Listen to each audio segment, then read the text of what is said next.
মাইকটা পাস করে দাও, বলো।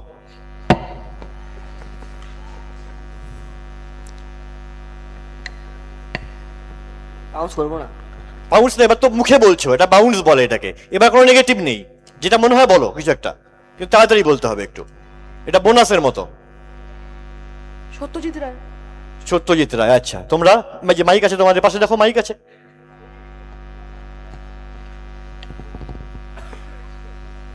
ব্যোমকেশ বক্সী। ব্যোমকেশ বক্সী 4 নম্বর তো বাউন্স করেছে। 5 নম্বর মাইক আছে ফেলুদা। ফেলুদা। ফেলুদা। দেখে নিই উত্তরটা আমরা। রজনীকান্ত সেন ওনার নাম ছিল, রজনী সেন রোড, ফেলুদা। তাহলে পয়েন্টটা বলে দিই, point team number 4 plus 10, team number 5 plus 10, team number 8 plus 10। 4, 5, 8 plus 10, আর কেউ কিছু পায়নি। তাহলে এবার টিম নাম্বার 6, মানে একাই ওয়ান ম্যান আর্মি ওখানে বসে আছে। সূর্যদীপ না তোর ডিরেক্ট। এবার দেখ পরের কোশ্চেনটা। আচ্ছা, 1959 সালে কোনো একটা সার্টেন এন্টিটি, কিছু একটা, এবং তখন সেই সময় সেটা দ্বিতীয় ছিল, সেটা স্থাপিত হয়, এবং স্থাপিত হওয়ার কথা ছিল একটা ম্যাসিভ ট্যুরিস্ট অ্যাট্রাকশন, একটা বিশাল কোনো ট্যুরিস্ট অ্যাট্রাকশন। একটা ম্যাসিভ কথাটা যে লিখেছি আমি, মানে আকারের দিক থেকেও, আকৃতির দিক থেকেও সেটা ম্যাসিভ, কোনো একটা ট্যুরিস্ট অ্যাট্রাকশন, সেটার কাছাকাছি কিছু একটা স্থাপিত হওয়ার কথা ছিল 59-এ। যদি স্থাপিত হতো তখন সেটা 2 নম্বর হতো। সেই জিনিসটার অনেকগুলো আছে গোটা পৃথিবীতে। এক্স যেটা বলেছি আমি, কিছু একটা যেটা স্থাপিত হবে, সেটা গোটা পৃথিবীতে অনেকগুলো, অ্যাটলিস্ট যতদূর মনে পড়ছে আমার 8-10টা তো আছে বিভিন্ন দেশে, বিভিন্ন দেশ মিলিয়ে 8-10টা হবেই। তার মধ্যে দ্বিতীয়টা স্থাপিত হওয়ার কথা ছিল কোনো একটা বিশাল একটা ট্যুরিস্ট অ্যাট্রাকশন, তার পাশেই আর কি, 1959-এ। কিন্তু কি হয়, এই আইডিয়াটা রিজেক্ট করে দেওয়া হয়, কারণ ওই যেখানে টুরিস্ট অ্যাট্রাকশন, যেটা ওয়াই বলেছি আমি, যেখানে স্থাপিত হওয়ার কথা ছিল, সেই জায়গাটা উইন্টারে এমন অবস্থা হয়ে যায় প্রতি বছর, একদম ফ্রিজিড হয়ে যায়। সেই জন্য ওখানে স্থাপিত করা হয়নি।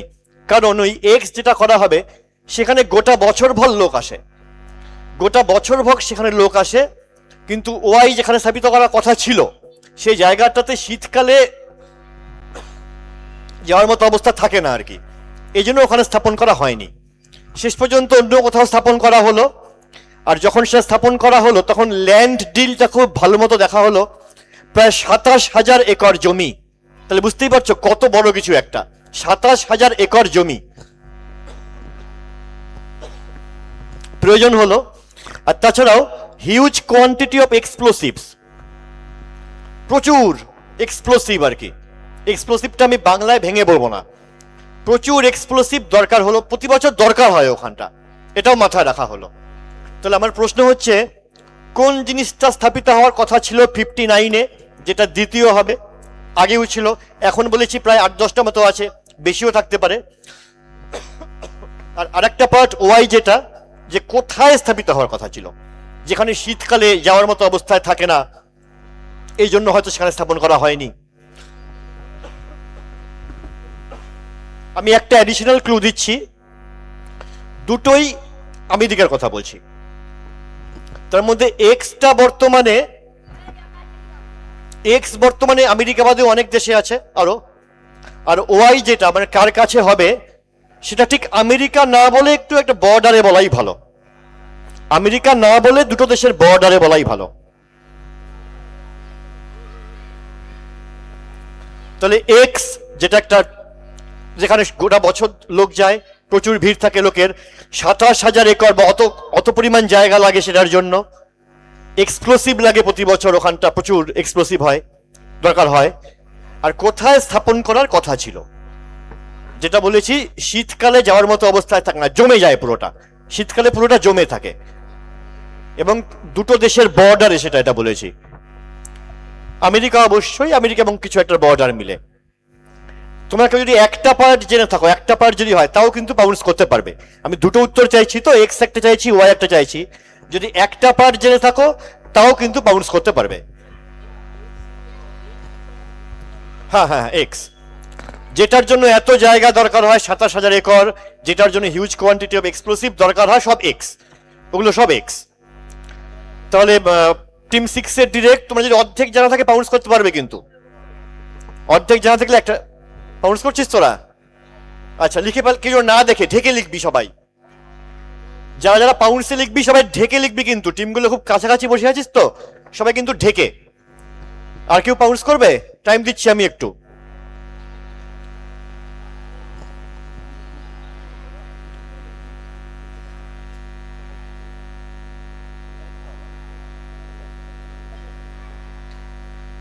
আর কেউ পাউন্স করবে? পার্ট লিখে ফেলো, এক্স না ওয়াইটা লিখে ফেলো।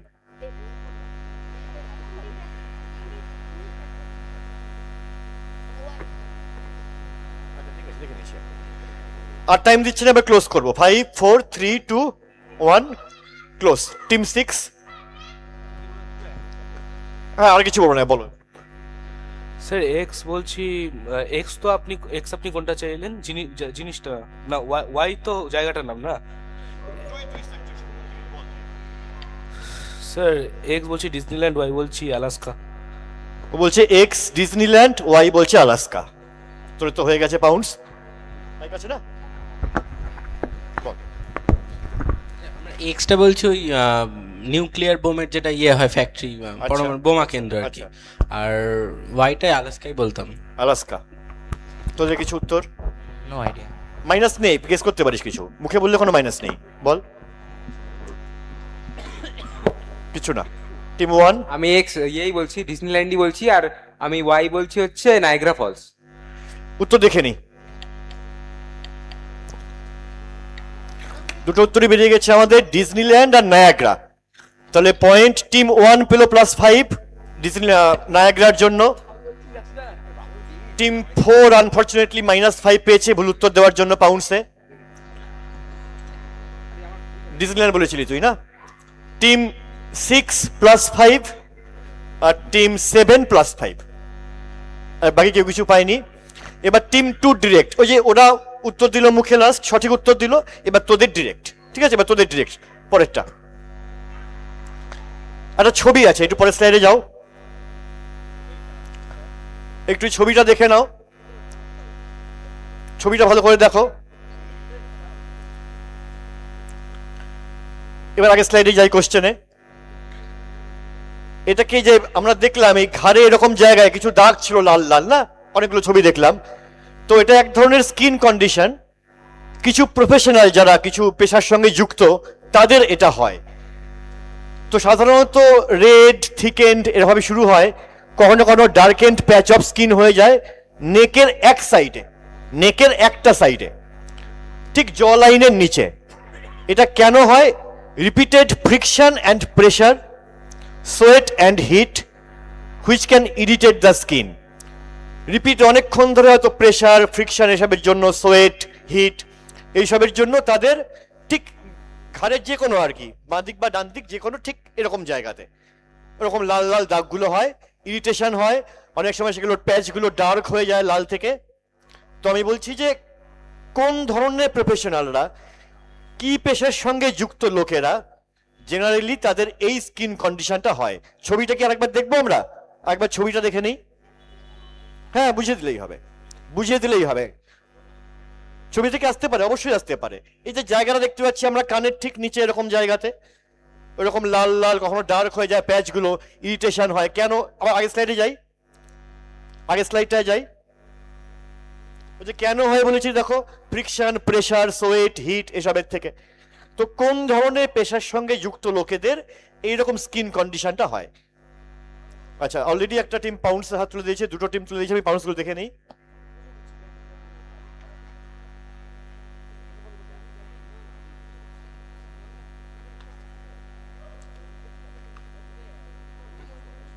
আর কোনো টিম পাউন্ডসে যাচ্ছে?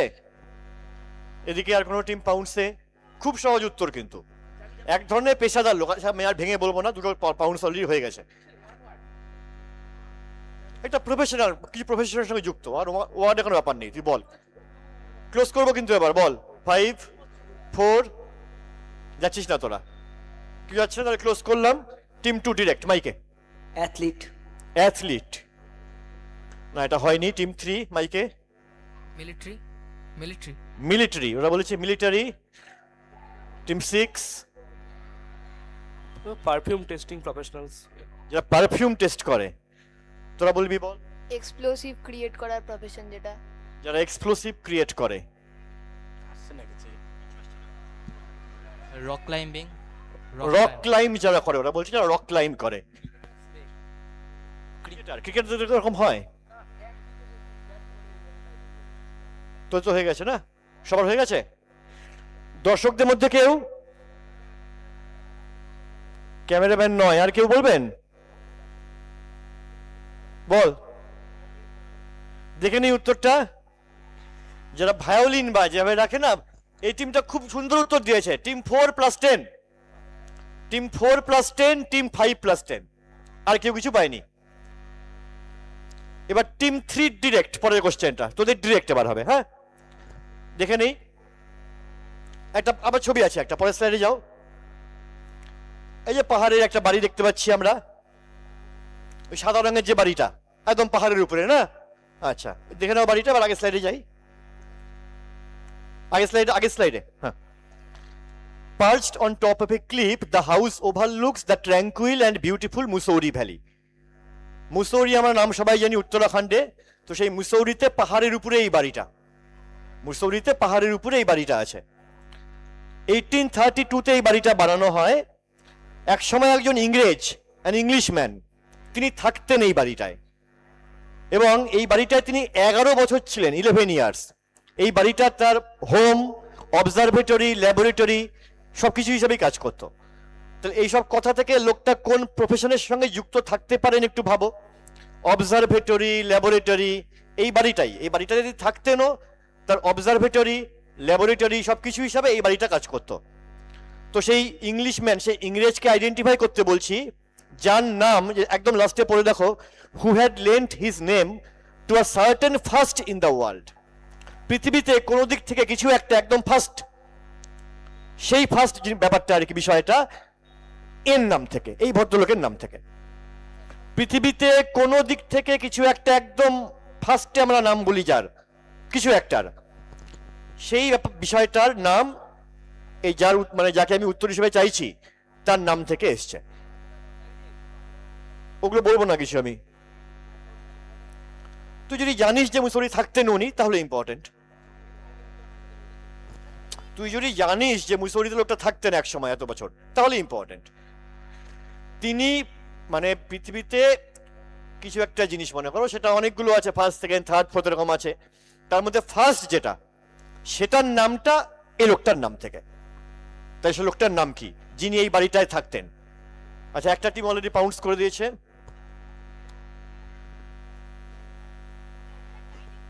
ডাইরেক্ট হচ্ছে টিম 3 এই টিমের। আর কেউ পাউন্স যাচ্ছে? আর কেউ পাউন্স করবে? একটা টিম পাউন্স করে দিয়েছে, আর কি ক্লু? ওই যে পরেরটাই তো ক্লু, দেখ না, lent his name to a certain first in the world, ওই লাইনটাই তো ক্লু এর জন্য দেওয়া। ইংলিশম্যান বলেছি, আর কেউ যাচ্ছে না। আচ্ছা, টিম 3 ডিরেক্ট, তাহলে পাউন্সটা আমি ক্লোজ করছি। হ্যাঁ, পাউন্স ক্লোজ। মাইকে পাস স্যার। কিছু একটা উত্তর দে, মাইনাস নেই তো, আর মুখে বললে মাইনাস নেই কিছু। মেন্ডেল। মেন্ডেল। মেন্ডেল মানে গ্রেগর জোহান মেন্ডেল, সে মেন্ডেল না। George Everest. Brilliant answer, George Everest. দেখে নিই উত্তরটা। মাউন্ট এভারেস্ট যার নামে, জর্জ এভারেস্ট। Team 4+10, team 8+10। পাউন্সে টিম 8+10 পেয়েছে, আর টিম 4+10। এবার তাহলে ডিরেক্ট কোশ্চেন টিম 5 এর হবে, টিম 5 এর ডিরেক্ট কোশ্চেন। আচ্ছা, আমি একটা কেমিক্যাল রিয়াকশনের কথা বলবো। হ্যাঁ, কিছু কেমিক্যাল রিয়াকশন, সেগুলো কোথায় মানে কোন ক্ষেত্রে ঘটে বলতে হবে। বলছি mostly under the open sky, not in the lab. ল্যাবে বললে কিন্তু হবে না, কারণ এই রিয়াকশনটা ওপেন স্কাই, তার আন্ডারেই ঘটে, নিচেই ঘটে। কি হয়? Urea breaks down into ammonia, which reacts with chlorine to form chloramines, আর chloramines can irritate the eyes and lungs. তাহলে ইউরিয়া ব্রেকডাউন হয়ে অ্যামোনিয়া হয়ে যায়, সেটার সঙ্গে ক্লোরিনের সঙ্গে মিশে ক্লোরামাইন হয়ে যায়, এবং সেটা আই, লাং এগুলো ইরিটেট করতে পারে। আর ক্লোরিন আরেকটা রিয়াকশন হয়, ক্লোরিন নাইট্রোজেনের সঙ্গে মেশে, এবং একটা টক্সিক কেমিক্যাল, তার নাম সায়ানোজেন ক্লোরাইড, সেটাও উৎপন্ন হয়। আর এই সায়ানোজেন ক্লোরাইড, এটা আবার টিয়ার গ্যাসের মতো, হ্যাঁ, রাফিং up the eyes, nose and lungs. Tear গ্যাসের যে কাজ আর কি, চোখ দিয়ে জল বেরোবে আর কি, ইরিটেটেড হবে, ওই রকম কাজটা করে সেটা। তো এই যে কেমিক্যাল রিয়াকশনগুলো বললাম, যার মধ্যে নাইট্রোজেন, ইউরিয়া, অ্যামোনিয়া, ক্লোরিন এইসব থাকে, এইসবের রিয়াকশন হয়। এই কেমিক্যাল রিয়াকশনগুলো কোথায় হয়? আবার বলেছি ল্যাবে চাইছি না কিন্তু আমি, আন্ডার দ্য ওপেন স্কাই কোথায় হয়? এটা মজার প্রশ্ন হিসাবে ভাবো, এটাকে একটা মজার প্রশ্ন, বেশিরভাগটাই তাই। আন্ডার দ্য ওপেন স্কাই বেশিরভাগই তাই হয়। এটা একটা মজার প্রশ্ন হিসাবে ভাবো। Urea, ammonia, chlorine, nitrogen lab ছাড়া খোলা আকাশের নিচে কিভাবে ঘটতে পারে, কোথায় ঘটতে পারে? একটু মজার প্রশ্ন হিসাবে ভাবো এটাকে। টিম 5 এর ডিরেক্ট।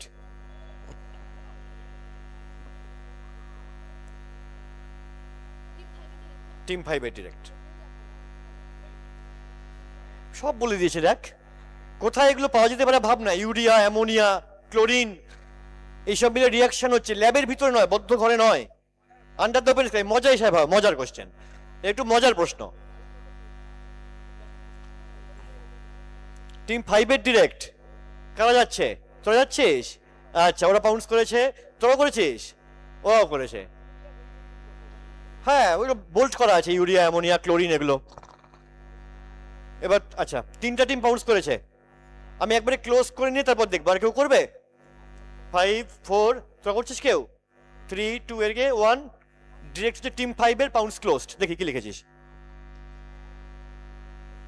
আচ্ছা আচ্ছা,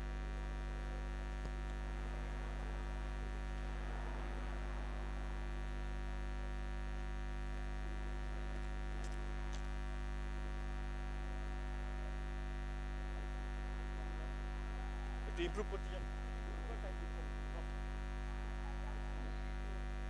10 সেকেন্ড ইমপ্রুভ করার টাইম দিচ্ছি, না কিন্তু মাইনাসই হবে। যেটা লিখেছিস তার থেকে ইমপ্রুভ কিছু, যেটা লিখেছিস তার থেকে কিছু ইমপ্রুভ করতে হবে। আমি সেই জন্যই বললাম ইমপ্রুভ করতে।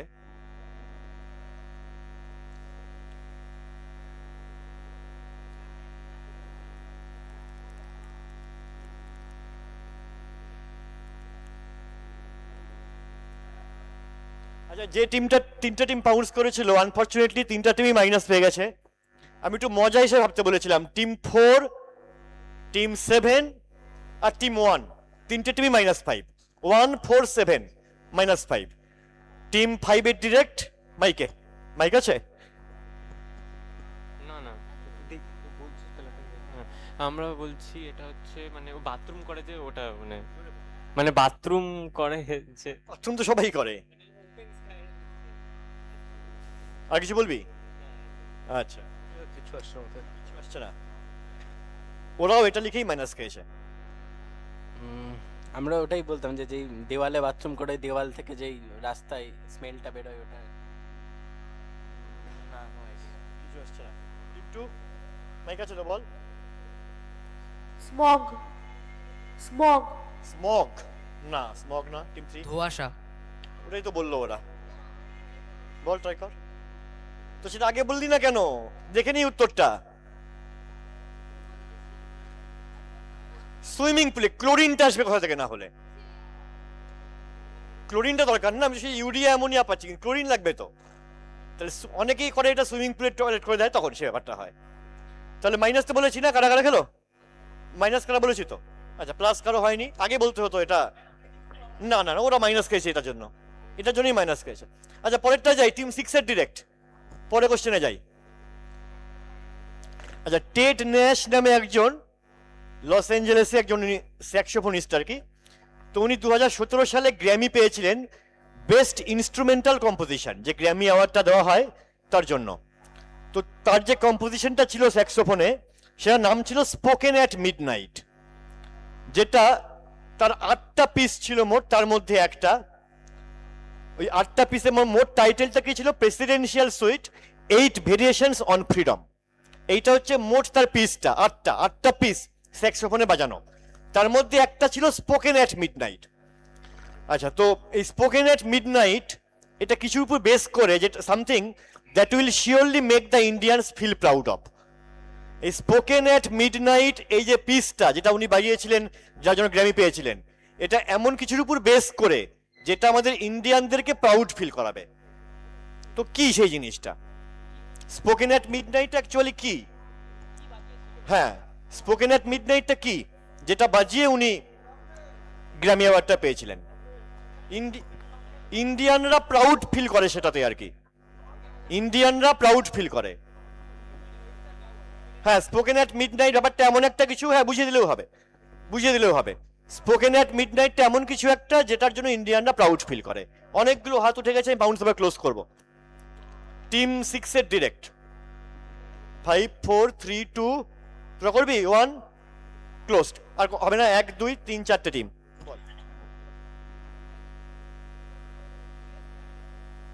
এই টিমটা খুব ভালো খেলছে, টিম 4+10, টিম 4+10।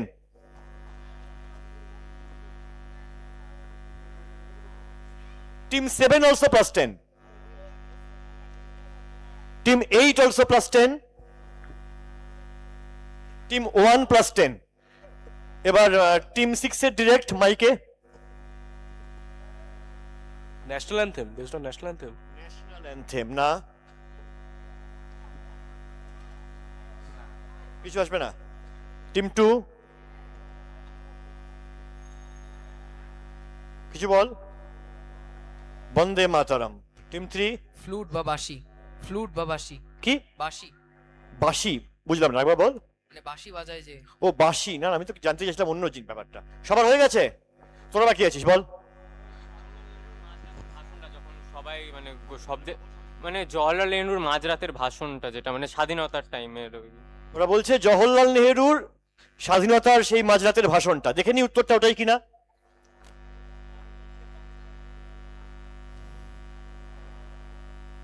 সেই ট্রিস্ট উইথ ডেস্টিনি, জওহরলাল নেহরুর যে মাঝরাতে যে সেই স্পিচটা, যখন বিশ্ব ঘুমিয়ে আছে, ইন্ডিয়া জেগে উঠবে স্বাধীনতায়।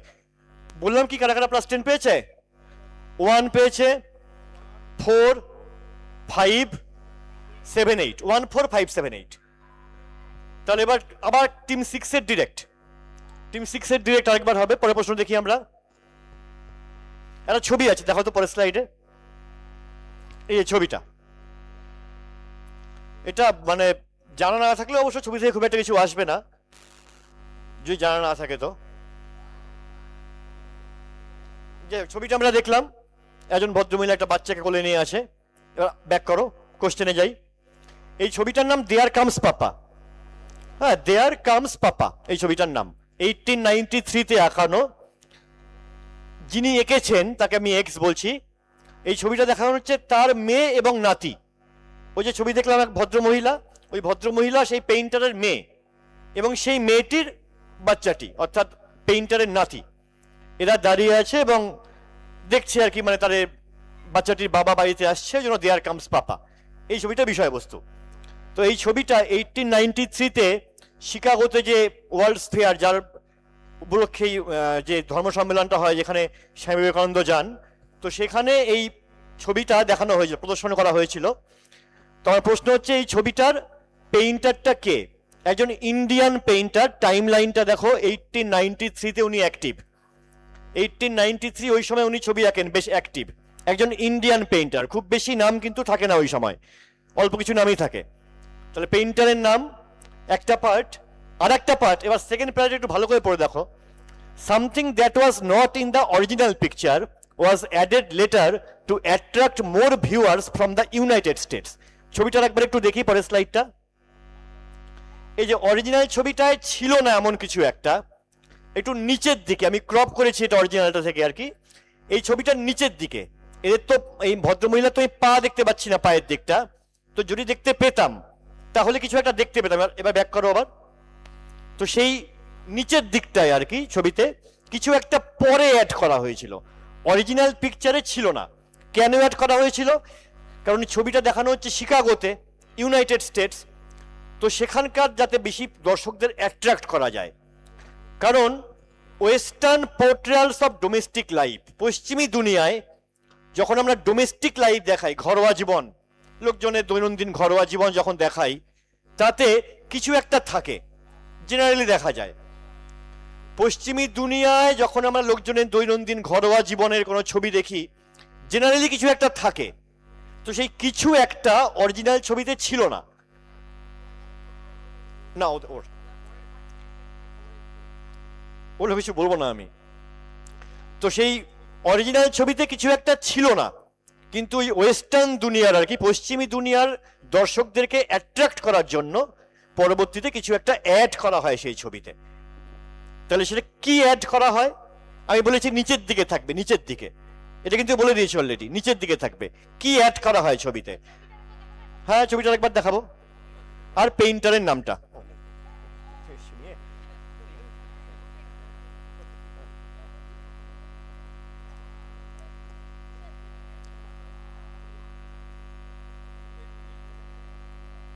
গোটা দুনিয়াতেই দেখা যায়, গোটা দুনিয়াতেই দেখা যায় সেটা, এবং নিচের দিকে থাকবে বলছি।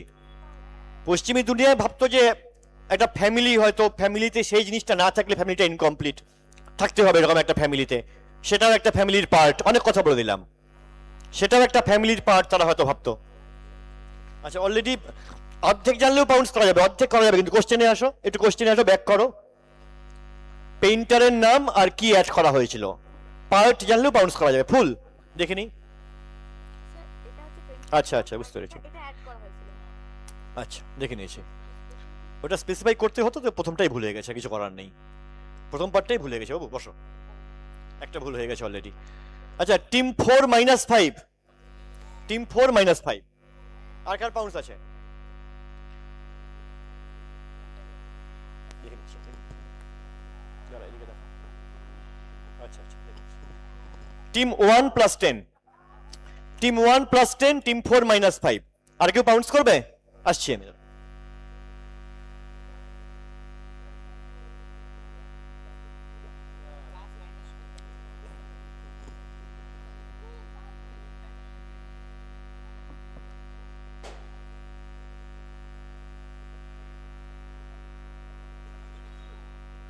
টিম 7 না, টিম 7+5, টিম 7+5। ভাগ্য ভালো করিসনি পরেরটা, তাহলে পাউন্স হয়ে গেছে। বাট টিম 6, মাইকে উত্তরটা নেব। এক্স বলছি রাজা রামমোহন রায়, আর ওয়াই বলছি হিলস। রাজা রামমোহন রায় আর কি? হিলস বলছি, হিলস। হিলস, জুতোর হিলস। রাজা রামমোহন রায় সম্ভবত 1830-তেই মারা গেছেন।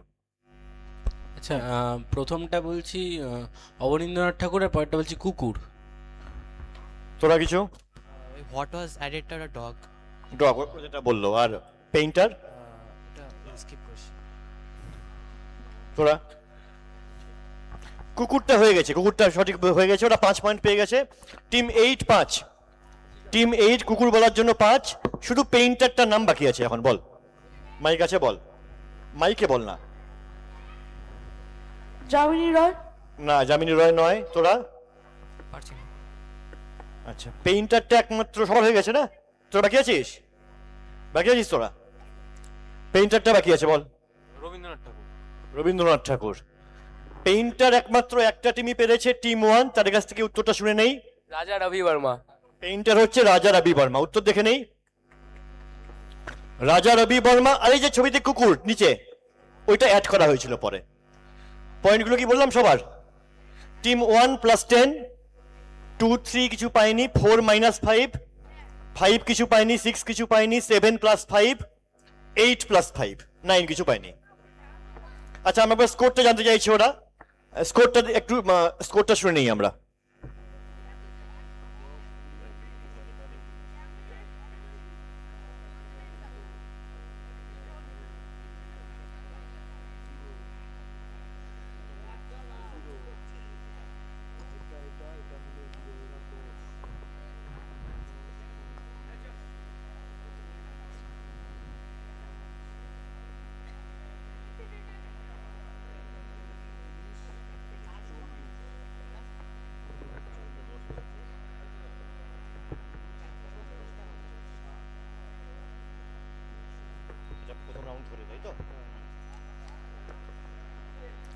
আচ্ছা, প্রথম রাউন্ড ধরে, মানে আমাদের যে এলভিসি যে রাউন্ডটা হয়েছিল প্রথম, ছবির রাউন্ডটা, ওই রাউন্ডটা ধরে এখন পর্যন্ত আমি স্কোর বলছি।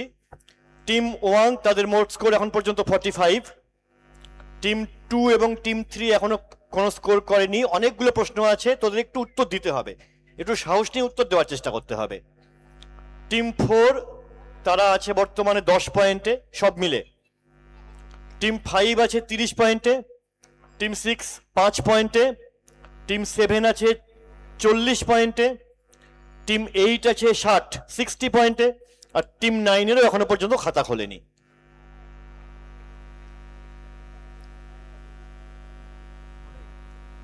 অনেক আছে, অনেক আছে, ভালো করে। আচ্ছা, লাস্ট কারা উত্তরটা দিল বাউন্সে? তোরা দিয়েছিলি। এবার তোদের ডিরেক্ট হবে, হ্যাঁ? পরেরটায় যাই।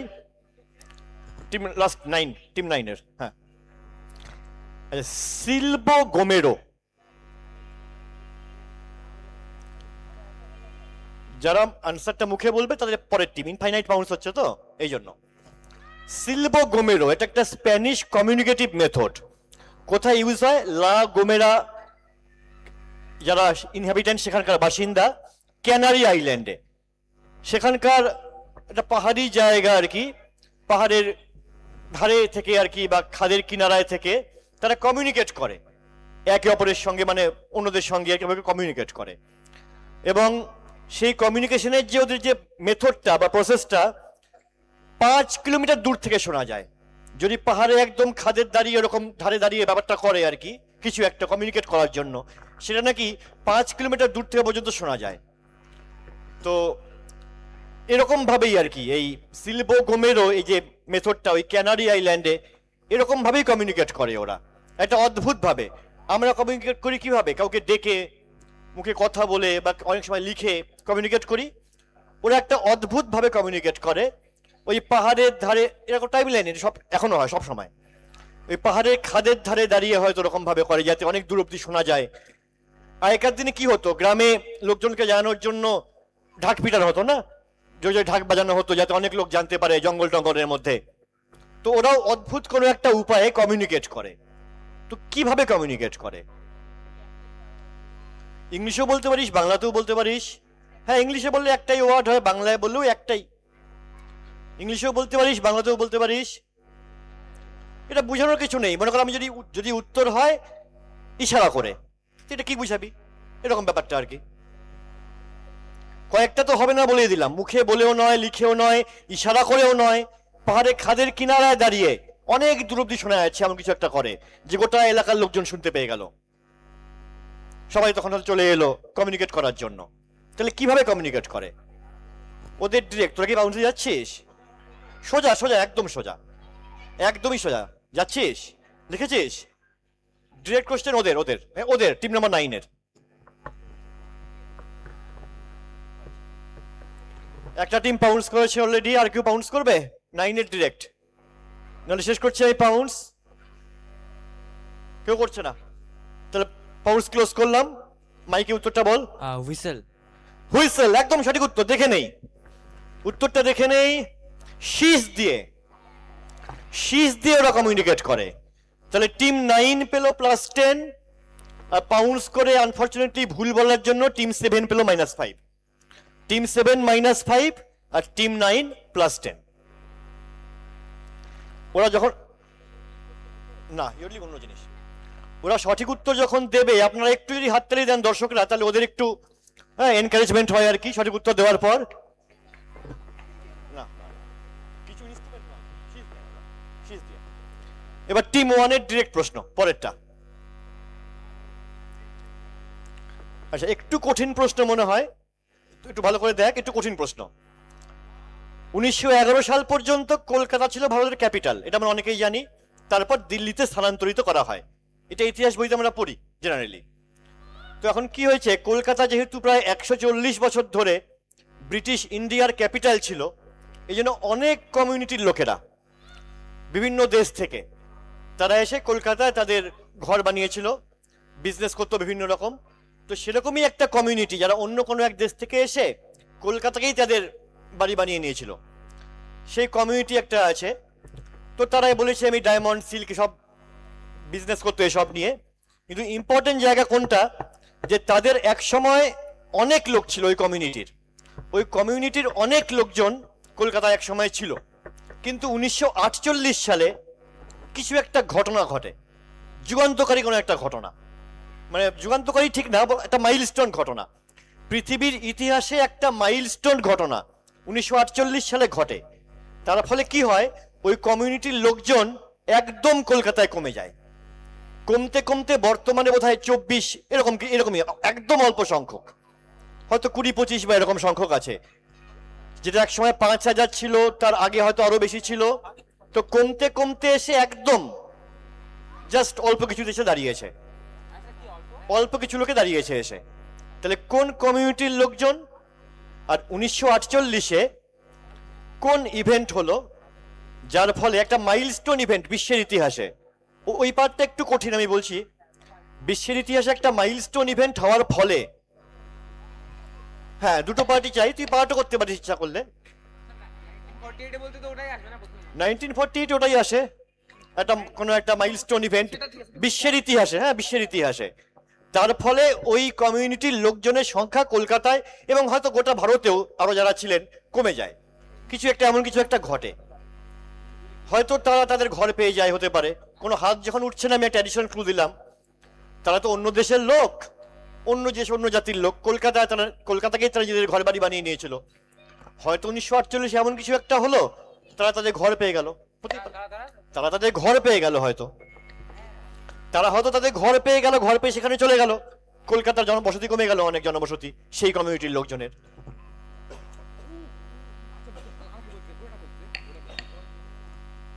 1948-এ এমন কিছু একটা হলো, বিশ্বের ইতিহাসে একটা মাইলস্টোন ঘটনা, হয়তো সেই কমিউনিটির লোক তাদের ঘর পেয়ে গেল, তারা সেখানে চলে গেল, তার ফলে কলকাতার বসতি কমে গেল, অনেকটা জনবসতি সেই কমিউনিটির লোকের।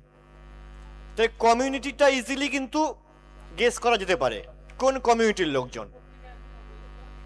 ওই যে 1948 দুটো ইন্টারকানেক্টেড, তো দুটো ইন্টারকানেক্টেড, ডিরেক্ট বোধ হয় না, আগেরটা তো ওরা বললো, বুঝি কি দিবি, দুটো তো জাস্ট দুটো প্রপার নাউন চাই আমার দুটো প্রপার নাউন চাই দুটো পার্টের জন্য। আচ্ছা, ওরা পাউন্স করছে, আর কেউ টিম 1-এর এইভাবে আসবে, আর কেউ করছে পাউন্স। একটা পার্ট জানা থাকলেও পাউন্স করা যাবে, তবে এখানে দুটো পার্টই ইন্টারকানেক্টেড, একটা জায়গা থাকলে আরেকটা ইজিলি চলে আসবে। আর যদি পাউন্সটা আমি চেক করে নেই, তোরা করছিস লিখে ফেল।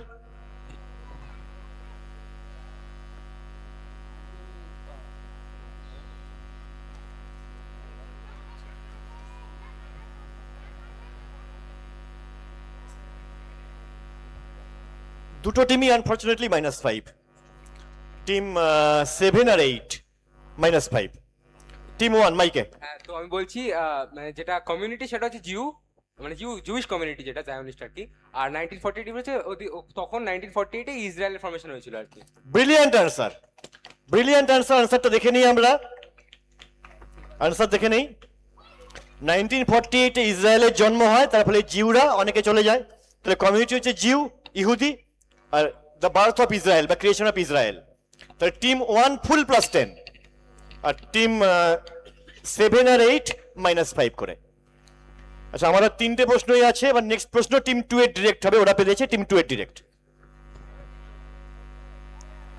আমি একজন লোকের কথা বলছি, হ্যাঁ, সেই ভদ্রলোক যে কারণে সব থেকে ফেমাস, উনি সব থেকে ফেমাস, সেই কাজটার থেকে একটা ব্রেক নিলেন, ব্রেক নিয়ে তিনি চলে গেলেন সাউথ আফ্রিকায় সেকেন্ড বোয়ার ওয়ারে, যেটা হয়েছিল মোটামুটি 1901 ওরকম সময়, ওয়ারটা তার পিকে ছিল একদম আর কি, ওই সেকেন্ড বোয়ার ওয়ারে।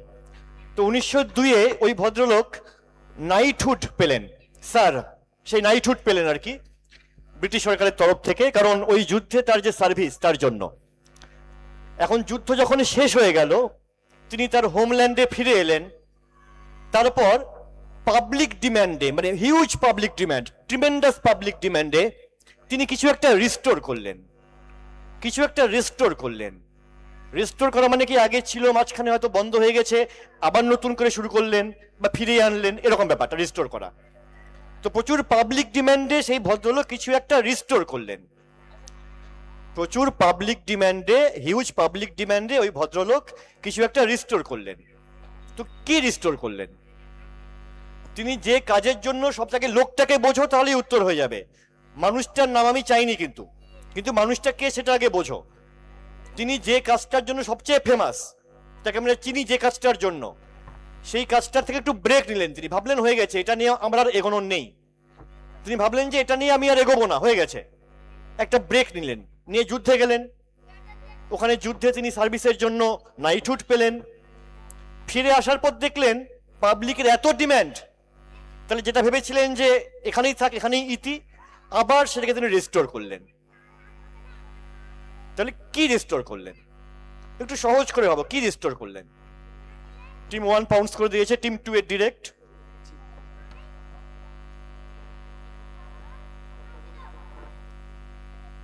আর কেউ পাউন্ডস যাচ্ছে? আর কেউ যাচ্ছে না? এদিকে কেউ পাউন্ডসে যাচ্ছিস তোরা কেউ? খুব সহজ কিন্তু যাচ্ছে না। তাহলে ক্লোজ করলাম। টিম 2 মাইকে মাইনাস নেই, বল কিছু একটা। কিছু বলবি না? টিম 3 মাইকে মানে বল বল। মিলিটারি একাডেমি খুলেছে কোনো? মিলিটারি একাডেমি কোনো? মিলিটারি একাডেমি না। টিম 4 এটা মনে হচ্ছে এটা স্যার ফ্রান্সিস হ্যাডক, ইনি আবার ফিরে এসে লুটতরাজ চালু করেন। স্যার ফ্রান্সিস হ্যাডক না। টিম 5 মোহাম্মদ আলী। মোহাম্মদ আলী, ওই সময় 1901-2-এ। এক্স তো গান্ধী মনে হচ্ছে, মহাত্মা গান্ধী। পরে পার্ট কিছু বলবো না। আমরা গান্ধী ভাবছিলাম। গান্ধী ভেবেছিলি? বর্ণ বৈষম্য প্রতিবাদটা মানে বন্ধ করার এরকম কিছু। বর্ণ বৈষম্য প্রতিবাদ এসব বন্ধ। আমি তো বলেছি রেস্টোর করেন কিছু। দর্শকদের মধ্যে কারো হবে? কে দেখতে পাচ্ছি না। শার্লক হোমস, একদম সঠিক উত্তর। শার্লক হোমসকে উনি মেরে ফেলেছিলেন, আর্থার কোনান ডয়েল। ফিরে এসে আবার তারপর তিনি জীবিত করে বাকি গল্পগুলো লিখলেন। তাহলে উত্তরটা হবে কি হবে? আচ্ছা, আমাদের একটু যান্ত্রিক ত্রুটির জন্য একটু আমরা সময় চেয়ে নিচ্ছি, একটু টেকনিক্যাল গন্ডগোল হয়েছে কিছু। উত্তরটা হবে স্যার আর্থার কোনান ডয়েল। উনি তো একজন চিকিৎসক ছিলেন, সেই যুদ্ধে গেছিলেন। উনি যুদ্ধ করতে যাননি, যুদ্ধে আহত সোলজারদের চিকিৎসার জন্য গিয়েছিলেন, এবং তারই সার্ভিসের জন্য তিনি নাইটহুড পেলেন 1902 সালে। তারপর 1903 সালে রিটার্ন অফ শার্লক হোমস, আবার নতুন করে।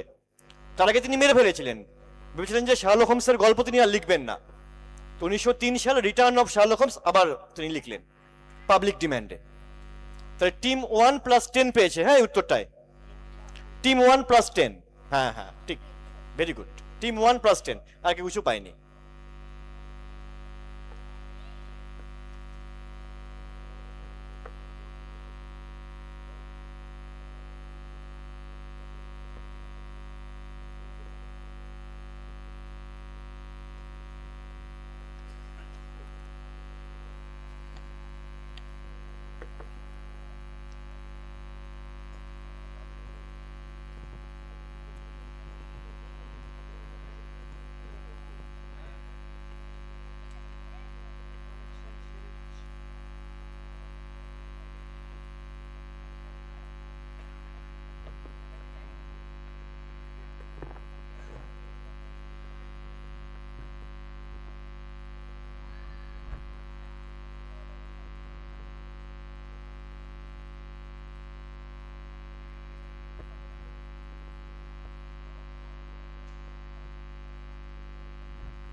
আমরা দুঃখিত, একটু যান্ত্রিক ত্রুটির জন্য একটু সময় চেয়ে নিচ্ছি আমরা, আপনারা একটু ধৈর্য ধরে বসুন।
আবার শুরু হচ্ছে আমাদের।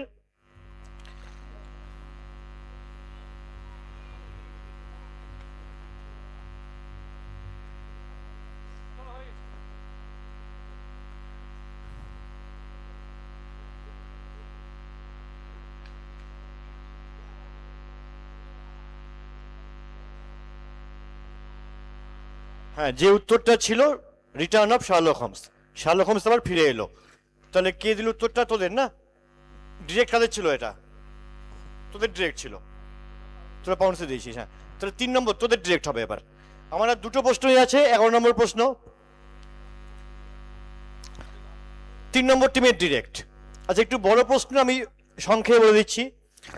1956 সালে, হ্যাঁ, 9 এপ্রিল, বিবিসি যেটা আমরা আছে জানি, ব্রিটিশ ব্রডকাস্টিং কর্পোরেশন বা কোম্পানি, তো সেখানটা ওদের একটা প্রোগ্রাম হচ্ছিল। ওদের প্রোগ্রাম চলাকালীন প্রচুর ফোন কল আসতে লাগলো ওদের কন্ট্রোল রুমে। সবাই বলছে কি যে টেলিভিশনে আমরা একটা চোখের সামনে মানে একটা লাইভ প্রোগ্রাম হচ্ছিল আর কি, সে লাইভ প্রোগ্রামে আমরা একটা মার্ডার দেখে ফেললাম। দর্শকরা কমপ্লেন করছে, দর্শকদের ফোন প্রচুর। তো লন্ডনাররা যারা এই প্রোগ্রামটা দেখছিল, মার্ডারটা কি দেখলো যে কোনো একটা মহিলাকে কেটে অর্ধেক করে দেওয়া হয়েছে। দর্শকরা দেখলো কোনো একটা মহিলাকে কেটে 2 ভাগ করে দেওয়া হয়েছে। তো দর্শকরা দেখে আতঙ্কিত হয়ে গেল যে লাইভ টেলিভিশনে এরকম মার্ডার দেখানো হচ্ছে। দর্শকরা আতঙ্কিত হয়ে কন্ট্রোল রুমে সব ফোন করা শুরু করলো। এর ফলে কি হলো, মানে টাইম একটু লিমিটেড ছিল ওখানটা, শোটা বন্ধ করে দেওয়া হলো। কিন্তু পরের দিন লোকাল নিউজ পেপারগুলোতে হেডিং হলো, কি হেডিং হলো? দ্য গার্ল ইজ অ্যালাইভ, মেয়েটি বেঁচে আছে, এই হেডিংটা হলো। তারপর সবাই শান্ত হলো এবং যে মেয়েটিকে নিয়ে ঘটনা, মেয়েটির নাম দীপ্তি দে। সেই দীপ্তি দে দেখো লন্ডনে একজন বাঙালি মেয়ে কিন্তু, হ্যাঁ এগুলো ক্লু সব বোঝো। লন্ডনে ঘটনা ঘটছে যে এটা বাঙালি মেয়ে দীপ্তি দে। সে কি বলছে? সে বলছে so I am all in one piece, I am happy alive and well. বলছে আমি একদম ঠিকঠাক আছি, আমাকে কেটে ফেলা হয়নি, আমি একদম ঠিকই আছি, ওয়ান পিসেই আছি, একদম ঠিকঠাক বেঁচে আছি, ঠিকঠাক আছি। তাহলে ব্যাপারটা কি হচ্ছিল, যেটা দেখে সব দর্শকরা আতঙ্কিত হয়ে ফোন করলো যে চোখের সামনে একটা মার্ডার দেখতে পাচ্ছি আমরা, লাইভ টিভিতে মার্ডার দেখানো হচ্ছে, কেটে ফেলা হচ্ছে, কি দেখছিল, কি হচ্ছিল সেটা? একদম জেনেরিক উত্তর, কিন্তু একটা প্রপার নাউন লাগবে। উত্তরটা জেনেরিক কিন্তু একটা প্রপার নাউন লাগবে। এবং টিম 3 এর ডিরেক্ট এটা একটা বাঙালি ইন আমেরিকান ইজ ইম্পর্টেন্ট। দীপ্তি দে বলেছি বাঙালি, আমেরিকান অত লন্ডনে একজন বাঙালি একটি মেয়ের নাম বলেছি। এইসব থেকে ভাবো, তাকে অর্ধেক করে কেটে ফেলা হলো, পরে সে মেয়েটি বললো আমি ঠিক আছি, একদম কিচ্ছু হয়নি আমার। তাহলে ব্যাপারটা কি হচ্ছিল? একটা বাঙালি মেয়ে লন্ডনে। টিম 3 এর ডিরেক্ট, তোরা বাউন্স করছিস? এবার ক্লোজ করবো তাহলে। তোরা করছিস না? ডিরেক্ট টিম 3 না, তোরা করছিস, যাচ্ছি আমি। 5 ক্লোজ করে নিই আগে, এখন এখন না, সবাই দেখে নিই আগে। 4 3 2 1 ক্লোজড। তাহলে 1 2 তোরা করেছিস, 3টা টিম করেছে।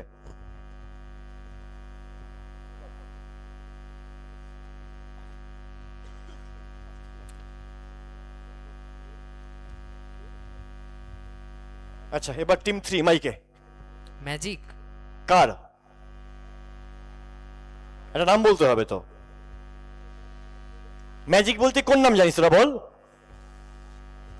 ম্যাজিক বলতে কার নাম জানিস? কার নাম মাথায় আসে আমাদের ম্যাজিক বললেই? একটা নাম বল, কিছু নাম বলবি না কোনো তোরা? স্যার ওই সময় পিসি সরকার সিনিয়র ম্যাজিক দেখাচ্ছিলেন। একদম সঠিক উত্তর দিয়েছে, ওরা পিসি সরকার সিনিয়র। আচ্ছা যেহেতু ম্যাজিকটা ওরা ধরিয়ে দিয়েছে, আমি টিম 3 টিম 4 দুটোকেই 5-5 করে দিচ্ছি, যেহেতু ট্র্যাকটা ওরা ধরিয়ে দিয়েছিল। তোর আগে থেকে জানলে পাউন্স করতিস, করিসনি, কিন্তু করিসনি তো পাউন্স না। ওরা ট্র্যাকটা আমি কি বুঝবো যে ট্র্যাকটা ওরা ধরিয়ে দিয়েছে? তাহলে টিম 3 টিম 4 +5 করে পেল, টিম 1 +10 পেয়েছে, আর ওদিকে টিম 7 আর 8 +10 করে পেয়েছে। ঠিক আছে, তাহলে পিসি সরকার সিনিয়র, জুনিয়র নন কিন্তু সিনিয়র, তাই ম্যাজিক শো হচ্ছিল। আচ্ছা পরের প্রশ্ন এবার টিম 5 এর কাছে। আমার এই রাউন্ডের লাস্ট প্রশ্ন টিম 5 এর ডিরেক্ট। 2024-এর একটা সিনেমা, সিনেমাটার নাম কাম চালু হ্যায়। রাজপাল যাদব আমরা জানি কমেডিয়ান, সেই রাজপাল যাদব এই সিনেমাটার মুখ্য ভূমিকায় ছিলেন। এটা একটা রিয়েল লাইফ স্টোরি। মনোজ পাতিল নামে একজন, তার বোধহয় মেয়ের মৃত্যু ঘটে, সেখান থেকে তিনি মানে গোটা সমাজকে নাড়িয়ে দেওয়ার মতো কিছু একটা করেন। এই একটা রিয়েল লাইফ স্টোরি থেকে এই সিনেমাটা কাম চালু হ্যায়। তো এই সিনেমাটার যিনি লেখেন গল্পটা এবং যিনি পরিচালনা করেন, তাকে আমরা বেশিটা জানি একজন মিউজিক ম্যান হিসাবে। গান টান করেন, গানে সুর টুর দেন, মোট কথা মিউজিকের সঙ্গে যুক্ত। এইরকম একজন লোক এই সিনেমাটা তিনি কিন্তু পরিচালনা করেছিলেন, গল্পটাও লিখেছিলেন। তোমার প্রশ্ন হচ্ছে লোকটা কে? ভদ্রলোক রিসেন্টলি নিউজে ছিলেন। সেই ভদ্রলোক রিসেন্টলি গত 1-2 মাসের মধ্যে, গত 1-2 মাসের মধ্যে উনি নিউজে ছিলেন। এবং আই এম শিওর, লাস্টের লাইনটা একটু পড়ো, যে ওই ভদ্রলোক has not faded from your memory so soon. এত তাড়াতাড়ি হয়তো আমাদের মেমোরি থেকে, মেমোরিটা একটু বোল্ড করেছি আমি, হ্যাঁ মেমোরি ওয়ার্ডটা কিন্তু বোল্ড করেছি, এত তাড়াতাড়ি আমাদের মেমোরি থেকে হয়তো ভদ্রলোক মুছে যাননি। জাস্ট 1-2 মাস আগের ঘটনা, আমাদের সবার মেমোরিতেই হয়তো ওনার নামটা এখনো আছে। অ্যাকচুয়ালি মিউজিক্যাল লোক এই সিনেমাটা পরিচালনা করেছিলেন। তা লোকটার নাম কি? তোরা জানলে পাউন্স করতে পারিস, ডাইরেক্ট নয় এটা, ডাইরেক্ট হচ্ছে টিম 5 এর। তোরা যদি জেনে থাকিস পাউন্স করতে পারিস, পাউন্স করে হাত তুলতে পারিস। আমাদের মেমোরি থেকে হয়তো এত তাড়াতাড়ি তার নামটা মুছে যায়নি। মিউজিক্যাল লোক আসলে, অনেক ক্লু দেওয়া আছে রিসেন্টলি নিউজে। কারা পাউন্স করছে একটু হাতটা তুলতে হবে। টিম 2 ভেরি গুড, প্রথমে একটা পাউন্স দেখলাম ওদের। টিম তোরা পাউন্স করছিস, দেখে নেই।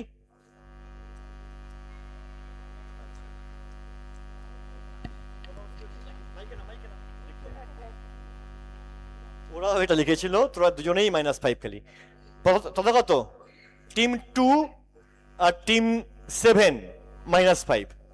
তোরা বোল্ড ওয়ার্ডটা দেখলি না ভালো করে। টিম 2 আর টিম 7 -5। আর কেউ করছে না পাউন্ডস না? আর করছে না। টিম 5 মাইকে। মেমোরি থেকে স্মৃতি, তো স্মৃতি মান্দানার বর পাল্লাস মুচ্ছাল যে একদম ঠিক ধরেছে। মেমোরি মানে স্মৃতি, আর স্মৃতি মান্দানা। এবার দেখে নিই উত্তরটা হলে কি হবে। পলাশ মুচ্ছাল। স্মৃতি মান্দানা থেকে পলাশ মুচ্ছাল। তাহলে টিম 5 পেল +10। টিম 5 +10, আর এদিকে টিম 2 আর টিম 7 -5। আমি বারবার বলছিলাম মেমোরি ওয়ার্ডটা বোল্ড করা। দেখ মেমোরি মানে কি? স্মৃতি। তাহলে পলাশ মুচ্ছাল হবে অবভিয়াসলি। তাহলে আমার এই রাউন্ডটার সঙ্গে শেষ হলো। আমি পরবর্তী কুইজ মাস্টার প্রান্তিক তালুদাকে ডেকে নিচ্ছি পরের রাউন্ডটা করার জন্য। ধন্যবাদ সবাইকে। আচ্ছা, স্কোরটা বলে নেই। Team 1 75, team 2 -5, team 3 5, team 4 15, team 5 40, team 6 5, team 7 35, team 8 65, team 9 10। শেষ রাউন্ড, 12টা প্রশ্ন আছে। এবার অ্যান্টি ক্লক শুরু হবে টিম 9 থেকে। একই রকম নিয়ম, 12টা প্রশ্ন আছে। নতুন যুগে প্রতিযোগিতার চাপে পড়ে 150 বছরেরও বেশি পুরনো বহুজাতিক সংস্থা এক্স 90 দশকের বাজারে টিকে থাকার লড়াই পিছিয়ে যায়। শেষ পর্যন্ত 2013 সালে তারা উৎপাদন পুরোপুরি বন্ধ করে দেয়। এরপর ব্যবসায় বড় বদল আনে কোম্পানি। 3টি সিদ্ধান্তে তারা নতুন দিশা খুঁজে পায়। প্রথমটি হচ্ছে মোবাইল টাওয়ারের হার্ডওয়্যার সরবরাহ, দ্বিতীয় হচ্ছে বিশ্বজুড়ে অপটিক্যাল কেবল সরবরাহ করা, যার সিংহভাগী যোগানদাতা হচ্ছে এখন এক্স। তৃতীয় হচ্ছে 6G নেটওয়ার্ক এবং কৃত্রিম বুদ্ধিমত্তা প্রযুক্তিতে কাজের জন্য 2024 সালের অক্টোবরে এনভিডিয়ার সঙ্গে অংশীদারি চুক্তি। তবে 2017 সালে নস্টালজিয়াকে সম্বল করে ওয়াই ফের বাজারে ফিরেছিল এক্সকে। স্পেনের বন্দর শহর বার্সেলোনায় ড্যাশ ওয়ার্ল্ড কংগ্রেস এর অনুষ্ঠানে মডেলটিকে লঞ্চ করে এই শতাব্দীর প্রাচীন সংস্থা শীতঘুম কাটিয়ে বাজারে এলেও ব্যবহারকারীদের মন জয় করতে পারেনি। কোন কোম্পানি আর এক্স কি? মানে এক্স হচ্ছে একটা কোম্পানি, একটা হিউজ পরিমাণ প্রোডাকশন হতো, প্রত্যেকের কাছে সেম জিনিসই থাকতো। মানে এই কোম্পানি যারা ব্যবহার মানে যারা সেই প্রোডাক্টটা ব্যবহার করে প্রত্যেকের কাছে ম্যাক্সিমাম মানে 90% মানুষের কাছে এই কোম্পানিরই প্রোডাক্টটা থাকতো।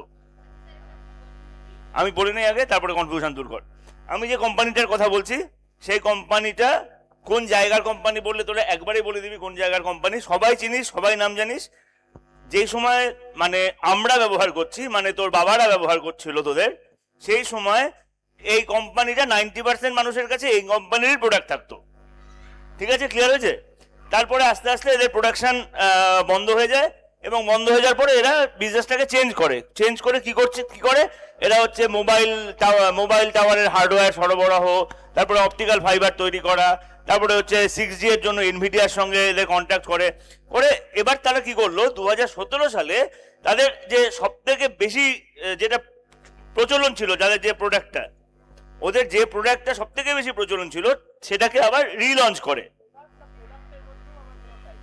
প্রোডাক্টের মধ্যেও টাইপ, তা সব থেকে বেশি যেটা ছিল সেই প্রোডাক্টটাকে ওরা আবার 2017 সালে লঞ্চ করে। কিন্তু দেখা গেল যে আর পাবলিক আর সেই পুরনো নস্টালজিয়া আর ফিরে আসলো না। ঠিক আছে, বুঝতে পেরেছিস? তাহলে আমি ওই কোম্পানিটার নাম বলছি আর ওদের যে জনপ্রিয় যে প্রোডাক্টটা সেটার নাম জানতে চাইছি।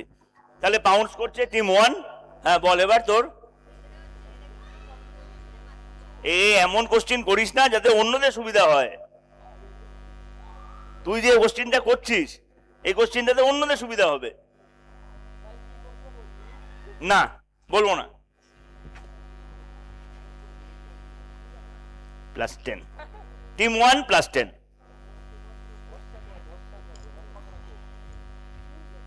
+10 টিম 8 +10। আচ্ছা বাউন্স কেউ করছে? বাউন্স করছিস? গুড।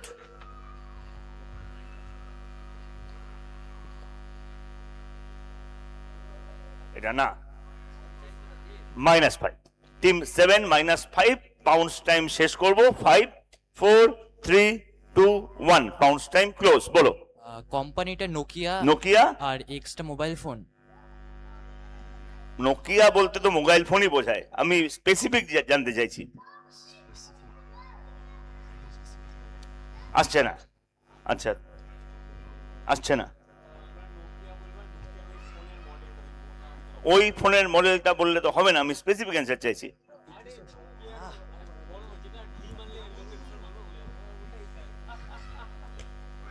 বল, হ্যাঁ বলে দে। স্যার কোম্পানিটা মনে হচ্ছে ভোদাফোন। ভোদাফোন, আচ্ছা তোরা? নোকিয়াই বলতাম কিন্তু মানে ওটা নেটওয়ার্ক হবে। নেটওয়ার্ক, তোরা? বিএসএনএল এর সিম। বিএসএনএল এর সিম, আচ্ছা। নোকিয়া বললো টিম নাম্বার 9, একটা আসতে পারি আর এক্সট্রা কি? টিম নাম্বার 9 + 5, আর ওই ঢিল মারলে ভেঙে যায় বললে তো হবে না, আমার প্রোডাক্ট নামটা দরকার ছিল। অ্যান্সারটা দেখি, নোকিয়া 3310। ঢিল মারলে ভেঙে যায় বললে তো হবে না, নামটা দরকার। এবার তোরা পেরেছিস মুখে, তোদের ডিরেক্ট। আচ্ছা, 1919 সালের অ্যালিস মিলিয়েট আন্তর্জাতিক অলিম্পিক কমিটির কাছে কিছু বিশেষ আবেদন করেন, কিন্তু 1924 সালের প্যারিস অলিম্পিকের আগে তার প্রস্তাব সরাসরি বাতিল করা হয়। হাল ছাড়েনি মিলিয়েট। 1921 সালে আয়োজিত হলো পূর্বোক্ত প্রতিযোগিতা। 1922 সালে প্যারিসের পাসিং স্টেডিয়ামে দ্বিতীয় আসর অনুষ্ঠিত হয়, যার নাম দেওয়া হয় x Olympic games. England, America, Switzerland, Czechoslovakia এবং ফ্রান্স অংশ নেয়। প্রায় 20,000 দর্শক খেলা উপভোগ করেন। এই সাফল্যে অলিম্পিক কর্তৃপক্ষ বিচলিত করে এবং তারা আইনি নোটিশ দিয়ে অলিম্পিক শব্দ ব্যবহারে নিষেধাজ্ঞা জারি করে। ফলে 1926 সাল থেকে প্রতিযোগিতার নাম পরিবর্তন করা হয় এক্স ওয়ার্ল্ড গেমস। আয়োজক শহর সুইডেনের গথেনবার্গ। এরপর 1930 সালে প্রাগ শহরে, 34 সালে লন্ডনে প্রতিবারই জনপ্রিয়তা বাড়লেও অর্থ সংকট এবং অলিম্পিক কর্তৃপক্ষের চাপ বড় বাধা হয়ে দাঁড়ায়। অবশেষে 1936 সালে অ্যালিস মিলিয়েটকে আন্তর্জাতিক অলিম্পিক কমিটির প্রস্তাবে সাড়া দিতে হয় এবং প্রতিযোগিতা বন্ধ হয়ে যায়। তাহলে এই যে মিলিয়েট এই যে প্রতিযোগিতাগুলো করছিল, এই প্রতিযোগিতাগুলোর বিশেষত্ব কি ছিল? এই মিলিয়েট বলে একজনের কথা বললাম, সে একটা কম্পিটিশন চালু করে, তারপরে অলিম্পিক অ্যাসোসিয়েশন থেকে চাপ বলে অলিম্পিক ব্যবহার করা যাবে না, তারপরে নাম পরিবর্তন করে। অনেক কয়েকবার পরিবর্তন হয়েছে, না মানে অনেক কয়েকবার আয়োজন হয়েছে এবং আয়োজন হওয়ার পরে জনপ্রিয়তা বেড়েছে, কিন্তু অর্থ সংকট এবং অলিম্পিক অ্যাসোসিয়েশনের চাপের জন্য ধীরে ধীরে এই কম্পিটিশনটা বন্ধ হয়ে যায়। তাহলে আমার প্রশ্ন হচ্ছে, এই যে কম্পিটিশনটা ছিল, এই কম্পিটিশনটা বিশেষত্বটা কি ছিল? না, একদমই না, একদমই দেশগুলোর কোনো ইম্পর্টেন্ট না, দেশগুলোর কোনো ইম্পর্টেন্টই না।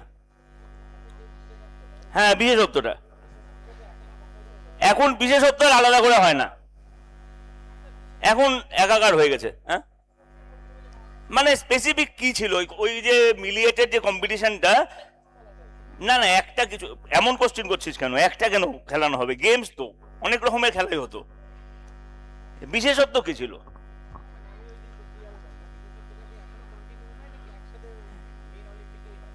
হ্যাঁ বললাম তো, এখন মিশে গেছে এখন।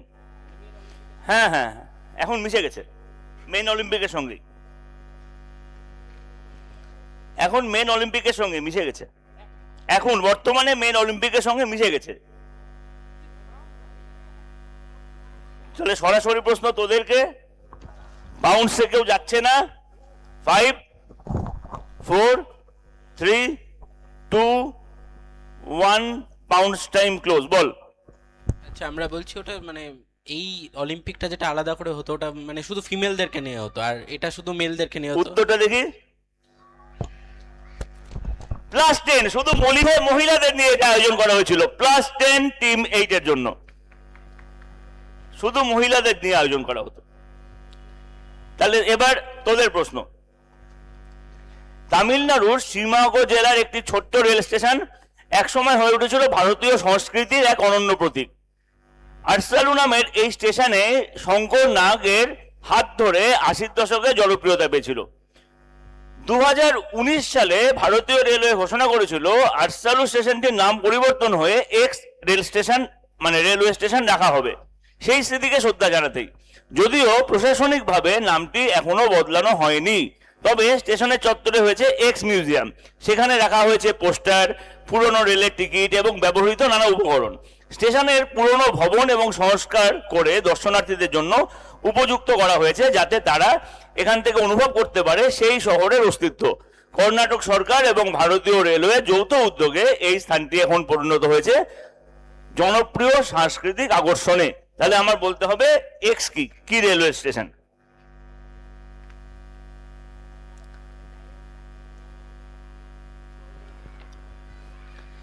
এটা একটা জায়গার নাম, এবং ক্লিয়ার করার জন্য বলছি এটা কাল্পনিক জায়গা। এক্সটা হচ্ছে একটা কাল্পনিক জায়গা, তার নামে ওই সীমাগুর যে রেলওয়ে স্টেশন, তার রেল স্টেশনের নাম রাখার প্রস্তাব রেলওয়ে দিয়েছে রেলওয়ে কর্তৃপক্ষ, এবং সেটা এখনো হয়নি, কিন্তু প্রসেসিং চলছে। ডিরেক্ট হচ্ছে টিম 7-এর, টিম 7-এর ডিরেক্ট। রেল স্টেশনটা ওই দিক দিয়ে ঘুরবে, ইয়ে হচ্ছে রেল স্টেশনটা হচ্ছে কাল্পনিক রেল স্টেশন। বাউন্স করছিস, ঠিক আছে দেখি। হ্যাঁ একই তো, +10 +10 টিম 1,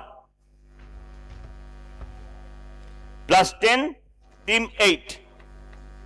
বাউন্স টাইম শেষ করব 5 4 3 2 1। বল। উটি নীলগিরি, বল। আসছে না, তুই বলবি তো, বল। এসআর কে? শাহরুখ খান। হঠাৎ শাহরুখ খান কাল্পনিক রেলওয়ে স্টেশন, বল। হগওয়ার্টস। হগওয়ার্টস পারছি না। আসছে না তোদের, আসছে না তোরা, আসছে না। এই দুটো টিমই খেলছে নাকি শুধু? অ্যান্সারটা দেখি। Malgudi rail station. আচ্ছা এবার কেউ পারেনি, তাহলে তোদের অ্যান্সার প্রশ্ন। ফ্রাঙ্কোস পিয়েনার দক্ষিণ আফ্রিকার বিশ্বকাপ জয়ী রাগবি অধিনায়ক, তার খেলার মাঠের রসায়ন আর খেলার সঙ্গে দর্শকদের মনস্তত্ত্বের ব্যাপারটি ভালোই বুঝতেন। তিনি যখন রাগবি খেলতেন তখন স্টেডিয়ামে এক প্রকার ভেপু বেজে উঠত, চলতি ভাষায় সেটাকে বলা হতো বাগল। সেই আওয়াজের সঙ্গে সঙ্গে চনমনে হয়ে উঠতেন সমস্ত দর্শক, খেলোয়াড়ও উজ্জীবিত হতেন। এই শতাব্দীর প্রথম দশকে মার্কেটিং হেড ছিলেন ফ্রাঙ্কোস পিয়েনোর। কর্মকর্তাদের সঙ্গে থিম মিউজিকের ব্যাপারে কথাবার্তা চলছিল। ঠিক হয় স্পেনের 1970 সালের দশকে একটি গান, এন আর মুন্ডো পেপে এই ট্রম্পেটা, এর একদম সুরটা নিয়ে এবং কিছুটা অন্যরকম করে সামনে আনা হবে থিম মিউজিক হিসাবে। ফলস্বরূপ মাঠের গণ্ডি পেরিয়ে আজ ঘরে ঘরে পৌঁছে গেছে এটি। কোন মিউজিকের কথা বলছি? কিছুটা সাউথ আফ্রিকা ইম্পর্টেন্ট বলছি, কিন্তু ঘরে ঘরে কিন্তু আমাদের ঘরে ঘরে পৌঁছেছে। মিউজিকটা আমাদের ঘরে ঘরে পৌঁছাইছে, তোরাও শুনছিস, শুনিস, বাউন্স করেছিস যখন দেখে যাই। +10 টিম 8 +10।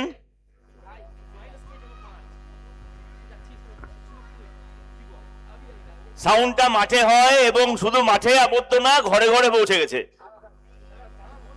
আমি বাউন্স টাইম এবার শেষ করবো। 5 4 3 2 1। না, -5। আস্তে আস্তে আস্তে আস্তে, -5। টিম 1 -5। বাউন্স টাইম শেষ। কাদের সরাসরি ছিল? তোর না, বল। মিউজিক বলছে। আসছে না। ওয়াকা ওয়াকা গানটা কি? Waka waka. আচ্ছা sir we shall overcome. We shall overcome. তোরা তোরা আরে কিছু দে, মুখে অ্যান্সার দে কিছু। Waka waka. বললাম তো না, বল।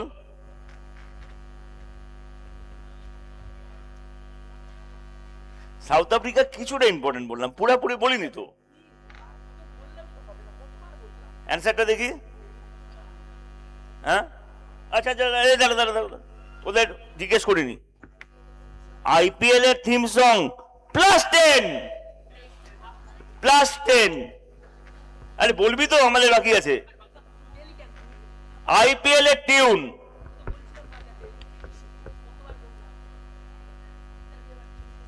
আস্তে। আচ্ছা এবার তোরা মুখে দিয়েছিস, ওরা হচ্ছে টিম 7+10। আবার তোর ডিরেক্ট। এক্স হায়দ্রাবাদের একটি প্রতিষ্ঠিত ড্যাশ চেইন, আচ্ছা বলেই দিলাম যেহেতু তোরা পাচ্ছিস না, বেকারি চেইন। এটি 1953 সালে প্রতিষ্ঠিত হয়। এর প্রতিষ্ঠাতা ছিলেন খানচাঁদ রামমানানি, যিনি 1947 সালের বিভাজনের সময় ভারতে এসেছিলেন। প্রাথমিকভাবে তা মাত্র একটি দোকান হিসেবে শুরু হলেও পরবর্তী কয়েক দশকে এক্স গতিপথ পরিবর্তন করে এবং তাদের আউটলেট হয়েছে হায়দ্রাবাদ, বেঙ্গালুরু, দিল্লির মতন একাধিক শহরে। গত মে মাসে ভারত পাকিস্তানের উত্তেজনার সময় একদল বিক্ষোভকারী আক্রমণের শিকার হয় এটি। 73 বছরের পুরনো এই প্রতিষ্ঠানের সামনে জড়ো হয়ে পাকিস্তান বিরোধী স্লোগান তোলে। সামাজিক মাধ্যমে ছড়িয়ে পড়া ভিডিওগুলিতে দেখা যায় শাখার ভেতরে গিয়ে নাম পরিবর্তনের দাবি করছে। দেখা যায় তারা শামশাবাদের প্রতিষ্ঠানের সামনে তেরঙ্গা নিয়ে দাঁড়িয়ে আছে, লাঠি দিয়ে সাইনবোর্ডে আঘাত করে তা নষ্ট করার চেষ্টা করছে। আমি জিজ্ঞেস করছি প্রতিষ্ঠানটির নাম কি, মানে এই বেকারি চেইনটার নাম কি? সরাসরি প্রশ্ন হচ্ছে আবার তোর, এই বেকারি চেইনটার নাম কি, যেটার নাম পরিবর্তন করবার জন্য বিক্ষোভকারীরা দোকান ভাঙা টাঙা শুরু করেছিল? 5 4 3 2 1 বল।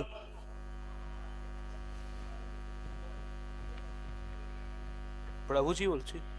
না, ভারত পাকিস্তান ওই অপশন। আমি নাম জানছি, ভারত পাকিস্তানের কিছু চাইছি না।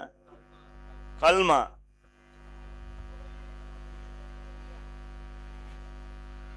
হলদিরাম। হলদিরাম। প্রাণ। প্রাণ। বিকানের। এই কুইজ আসতে করা কোশ্চেন আমি এখানে আবার করব। হ্যাঁ, ব্রিটানিয়া। পাচ্ছিস না তোরা, পাচ্ছিস না। আচ্ছা উত্তরটা দেখি, কেউ পারেনি।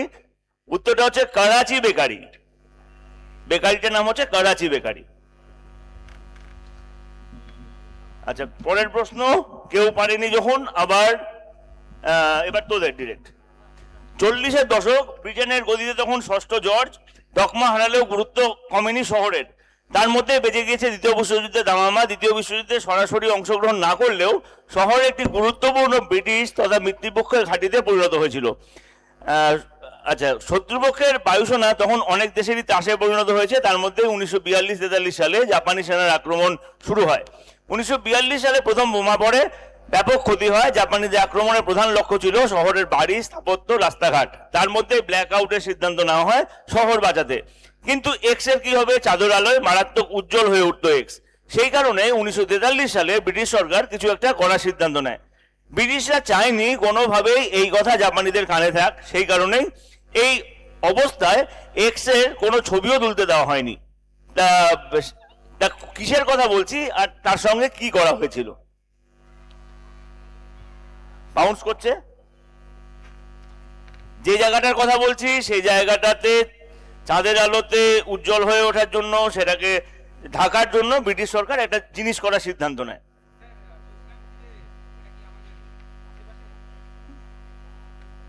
হ্যাঁ আশেপাশে, আশেপাশে মানে পশ্চিমবঙ্গে।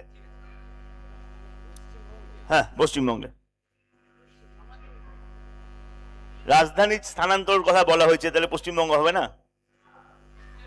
রাজধানী স্থানান্তর তো পশ্চিমবঙ্গ থেকেই হয়েছে, অন্য দিল্লিতে, তাই না? আচ্ছা তোরা জানিস যখন, তাহলে লেখ, বলবি। +10, টিম 1 +10। তোরা বাউন্স করেছিস। ও আচ্ছা, তোদের ডিরেক্ট, আর কেউ বাউন্স করেনি। 5 4 3 2 1 বাউন্স টাইম ক্লোজ। বল। ভিক্টোরিয়া মেমোরিয়ালকে কালো করে দেওয়া হয়েছিল, কি রং দিয়ে?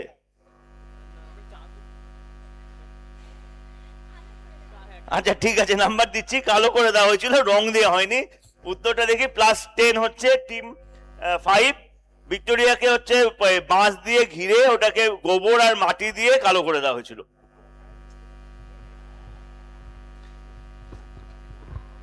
আচ্ছা, এবার ডিরেক্ট প্রশ্ন হচ্ছে তোদের, এই ছবিটা ভালোভাবে দেখ। আমি জাস্ট একটাই কিওয়ার্ড চাইছি, যেহেতু তোরা স্কুল স্টুডেন্ট, কম বেশি বিজ্ঞান তোরা সবাই পড়েছিস, যারা 11-12 সায়েন্স নিসনি তারাও টুকটাক মাধ্যমিক অবধি এই টার্মটা জানিস। এটা হচ্ছে একটা উঁচু বিল্ডিং, তা এই বিল্ডিংটাকে ওয়াকি টকিও বিল্ডিং বলা হয়। এইরকম চেহারা, এইরকম ভাবে কার্ভ হয়ে আছে। আচ্ছা, এটার স্কাই গার্ডেন, এটা সব থেকে উঁচু স্কাই গার্ডেন। তা এই ভবনটা একটা বিতর্ক আছে, এই যে বিল্ডিংটা, এটা লন্ডনে আছে বিল্ডিংটা, এটা একটা বিতর্ক আছে। এটা হচ্ছে বিল্ডিং এর কাছাকাছি অঞ্চলে হঠাৎ খুব হিট তৈরি হতো, হ্যাঁ, হিট, গরম হয়ে যেত জায়গাটা, এবং এতটাই গরম হতো যে এই আশপাশে রাখা গাড়িগুলো গলে যেত, এতটাই হিট হতো। তাহলে আমার প্রশ্ন হচ্ছে, কি কারণে ঘটতো, কি কারণে হতো, কি কারণে হিট হতো, কি কারণে ওই গাড়ি টাড়ি গলে যেত? এটা কিন্তু একদম সায়েন্সের উত্তর। আমি একটা পার্টিকুলার টার্ম চাই। রাস্তায় থাকা আশপাশের গাড়ি, হ্যাঁ, আমি একটা টার্ম চাই, একটা সাইন্টিফিক একটা টার্ম লাগবে, তাহলে আমি নাম্বার দেবো। হ্যাঁ, মানে বিল্ডিংটাকে দেখো, বিল্ডিংটা থেকেই আসবে সাইন্টিফিক টার্মটা। বিল্ডিংটা মানে আরেকটু বলে দিই, যদি এটা না, এটা যদি বলে থাকিস, বিল্ডিংটা কিন্তু কাঁচ দিয়েই আছে, কাঁচ দিয়েই কিন্তু বিল্ডিংটা, হ্যাঁ, বিল্ডিং তো কাঁচ দিয়ে তৈরি।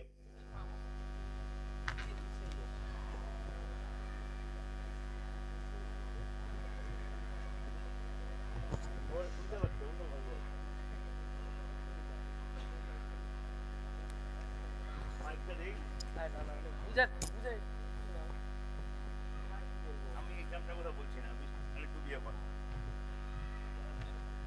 আর ধর কি করছিস, এটা তো বোঝাই যাচ্ছে এটা হয় যে যাচ্ছিস না, ওদের দুজনকে আমি জিরো করবো না, জিরো করবো না, নাম্বার দিতে পারবো না।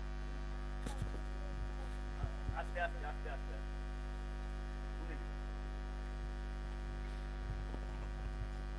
আমি পাউন্ডস টাইম শেষ করব। বসো, ও যেটা বলছে সেটাই। আসতে বলো ভাই।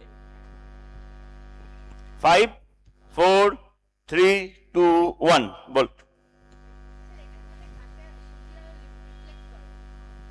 বুঝলাম, আমি পার্টিকুলার একটা টার্ম যাচ্ছি। রিফ্লেক্ট তো সব জায়গাতেই করে, রিফ্লেকশন তো সব জায়গাতেই হয়। আমি তোকে দেখতে পাচ্ছি রিফ্লেকশনের জন্য দেখতে পাচ্ছি,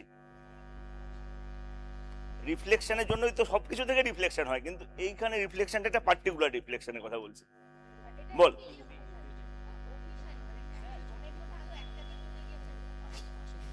তোরা হিট রিফ্লেকশন হচ্ছে এটার জন্য। তোরা ও তোদের হয়ে গেছে, না না না, তোদের বলেছিস, হ্যাঁ তোরা বলেছিস, বল। হিট ওয়েভটা আছে মানে না না, কার্ভে চাপ তো আছে। Green house effect. তোরা তোরা But আচ্ছা, উত্তরটা দেখি। না, এটা ম্যাগনিফাইং গ্লাস না, এটা এটা মেন ম্যাগনিফাইং গ্লাসে কি হয়, রিফ্লেকশন হয় কি ওখানে, ওখানে কি রিফ্লেকশন হয় ম্যাগনিফাইং গ্লাসে, গ্লাসে ওখানে রিফ্লেকশন হয় ওখানে। এটা রিফ্লেকশন, এটা হচ্ছে কনকেভ মিররে কাজ করে। +10 না, কনকেভ মিরর। আমি ওদের আমি 5 নাম্বার দিচ্ছি, ওরা অনেক চেষ্টা করেছে, ওরা 5 নাম্বার দিচ্ছি। +10 হচ্ছে টিম 2। না না, আমি 0 করিনি তোদের, মানে মাইনাস করিনি, এদের মাইনাস করিনি। এটা হচ্ছে কনকেভ মিররের কাজ করে। এবার ওরা মুখে দিয়েছে, তোদের ডিরেক্ট।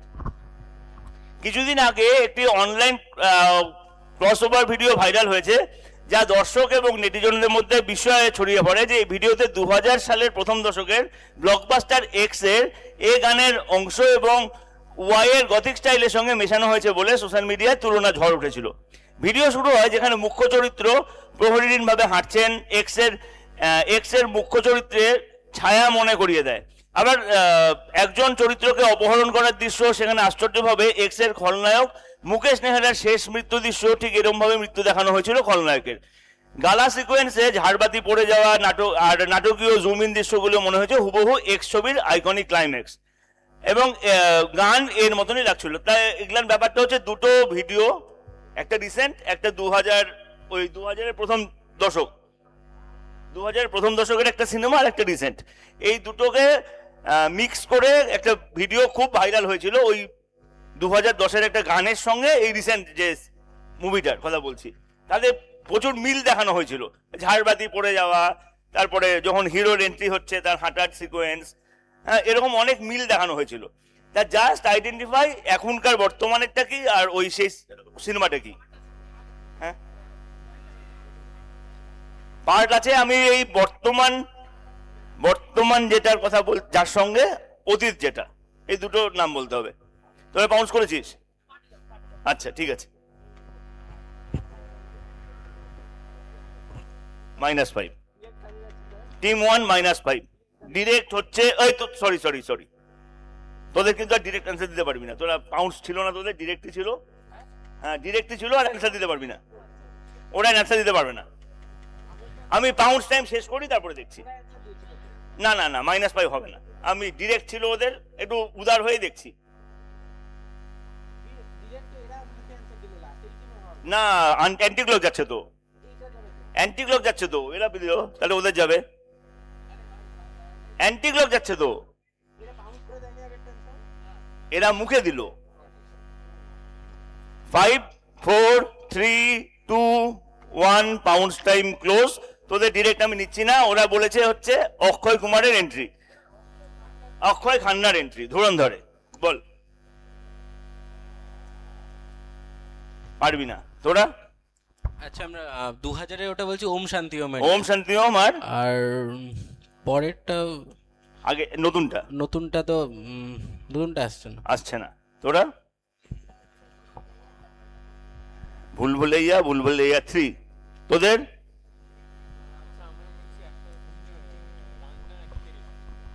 রাঞ্ঝনা তেরে এক্স মে। তোরা? স্যার বর্তমানেরটা হচ্ছে ছাওয়া।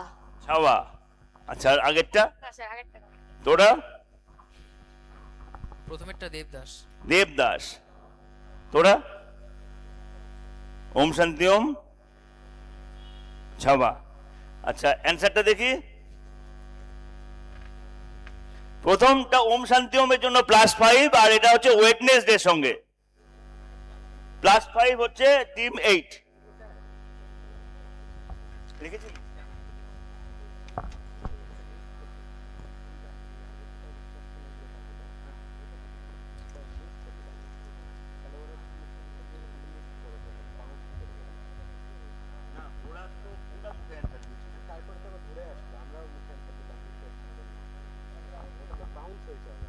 ওরা অ্যান্সার দিল, ওরা পাউন্স করেছিল জন্য ওটা পাউন্সটা ধরলাম না, ধরলাম যে ওদের থেকে ডিরেক্ট ধরলাম, বুঝতে পারলি? ওদের ডিরেক্ট ধরলাম,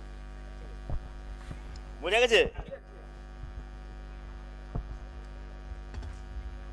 হয়েছে? আচ্ছা, এবার হলো কাদের মুখে অ্যান্সার, তোরা মুখে অ্যান্সার দিয়েছিস +5-এ। এবার তোদের ডিরেক্ট। ক্যাথলিক সম্প্রদায়ের ধর্মীয় উদ্দেশ্যে বিশেষত গির্জার ঘণ্টা স্থাপনের জন্য এটি নির্মাণের পরিকল্পনা নেওয়া হয়েছিল। নির্মাণ কাজ শুরুর কিছুদিন আগে প্রকৌশলীরা লক্ষ্য করেন যে এর ভিত মজবুত নয়, মাটির নিচে নরম এবং অগভীর ভিতের কারণ।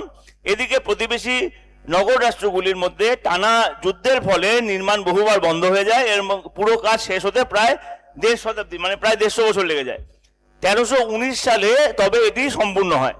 পরবর্তীকালে 1990 সালে এর কোণ প্রায় 5.5 ডিগ্রি বেড়ে যায়, আশঙ্কা তৈরি হয় এটি হয়তো ভেঙে পড়বে। কোণ মানে অ্যাঙ্গেল। হ্যাঁ, দীর্ঘ গবেষণা এবং বিপুল অর্থ ব্যয়ে 2001 সালে প্রায় 15 ইঞ্চি পর্যন্ত এটি কমানো সম্ভব হয়। পরবর্তীতে 2 দশকে আরো 1.6 ইঞ্চি কমে স্থিতিশীল হলেও সাম্প্রতিক গবেষণায় দেখা গেছে এটি আবার বছরে গড়ে 0.02 ইঞ্চি হারে বাড়তে শুরু করেছে, যা বিশেষজ্ঞদের মধ্যে নতুন করে উদ্বেগ তৈরি হয়েছে। তাহলে আমি কোন কনস্ট্রাকশনের কথা বলছি? অতি প্রাচীন কনস্ট্রাকশন দেখেই মনে হচ্ছে যে কোন সময় হয়েছিল, 1319-এ। এই কনস্ট্রাকশনটা হওয়ার পরে এটার তৈরি হওয়ার পরের থেকে ত্রুটি দেখা গেছিল? বলবো না, দেখে কি ভারতীয় মনে হচ্ছে? ওই যে কনস্ট্রাকশনটা 1990 সালে অ্যাঙ্গেলটা 5.5 ডিগ্রি হয়ে যায়, মনে হচ্ছিল ভেঙে পড়বে। তারপরে 2001 সালে 15 ইঞ্চি কমানো হয়েছিল, তারপরে আবার বাড়া শুরু করেছে। এখন দেখা যাচ্ছে যে প্রতি বছরই করে 0.02 ইঞ্চি করে আবার এটা বাড়ছে। তাহলে আমি এটা কোন জায়গার কোন কনস্ট্রাকশনের কথা বলছি? অবশ্যই জানিস, অবশ্যই জানিস। বাউন্স করছিস, ঠিক আছে, তোরা বাউন্স করছিস, তোরা বাউন্স করছিস, তোদের ডিরেক্ট। আচ্ছা, তোরা পারবি। +10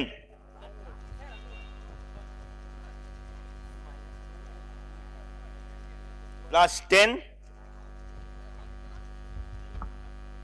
+10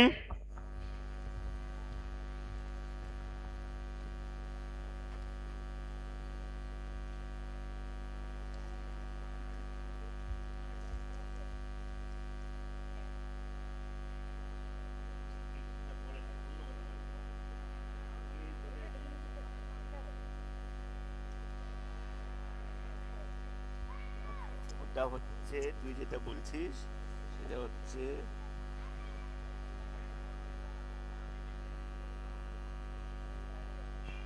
এটার কথা বলছিস, তাহলে এটা হচ্ছে এই জিনিসটা না, এইটা ঠিক।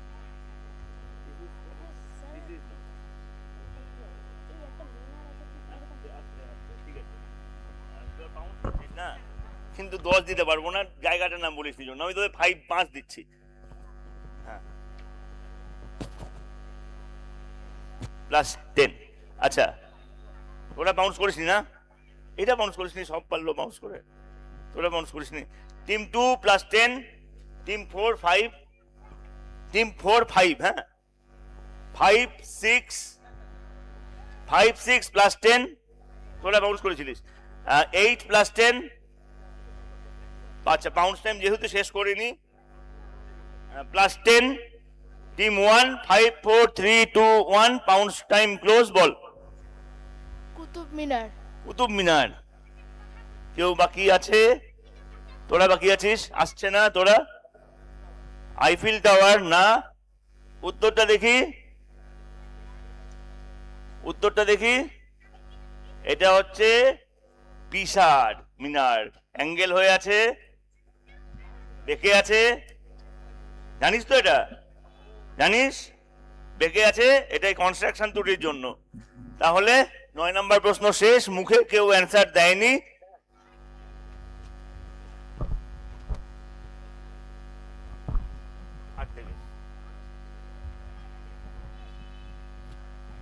ওরা কিন্তু খুব ইয়ে করছে।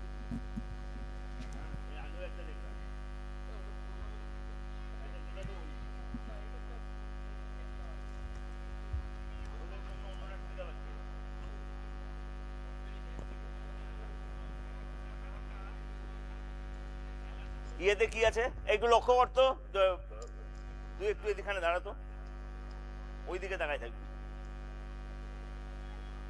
স্কোরটা কি আছে? স্কোরটা, আচ্ছা স্কোরটা হিসাব হোক, আমি প্রশ্নটা বলি। আচ্ছা, এই যে আকাশ চৌধুরী, এই আকাশ চৌধুরী, এটা 3 পার্টের কোশ্চেন। এ হচ্ছে এই কিছুদিন আগে সুরাটে মেঘালয় আর অরুণাচল প্রদেশের মধ্যে একটা রঞ্জি ট্রফির প্লেট গ্রুপের ম্যাচে এখানে কি হয়, মেঘালয় হয়ে এ একটা রেকর্ড করে 3য় ক্রিকেটার হিসাবে। আচ্ছা, এর আগে 1968 আর 85 সালে 2বার এই ঘটনাটা ঘটে।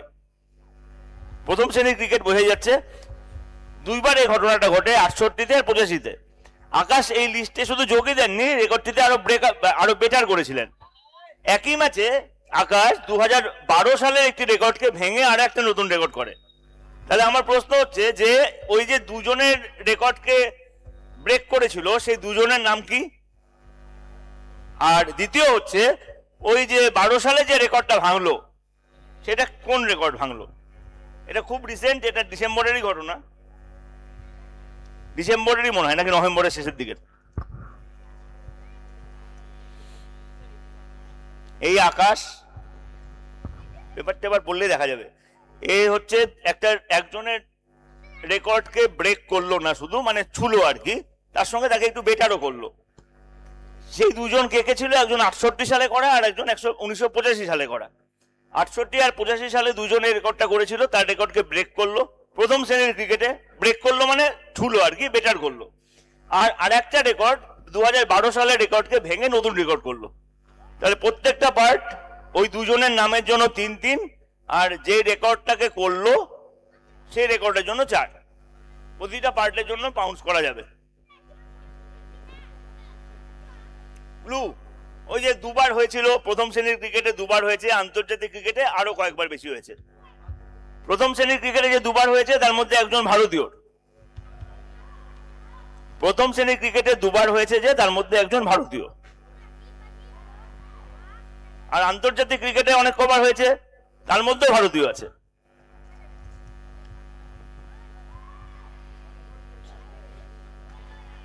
কেউ মনে হচ্ছে বাউন্সে যাবে না। 5 4 3 2 1, কাট যেন ডিরেক্ট, কাট ডিরেক্ট। একজন ভারতীয় বললাম তো, আর একজন ভারতীয় বলো, ভারতীয়টাই বল না, তাতে 3 আছে তো। বাউন্স টাইম ক্লোজ, বল।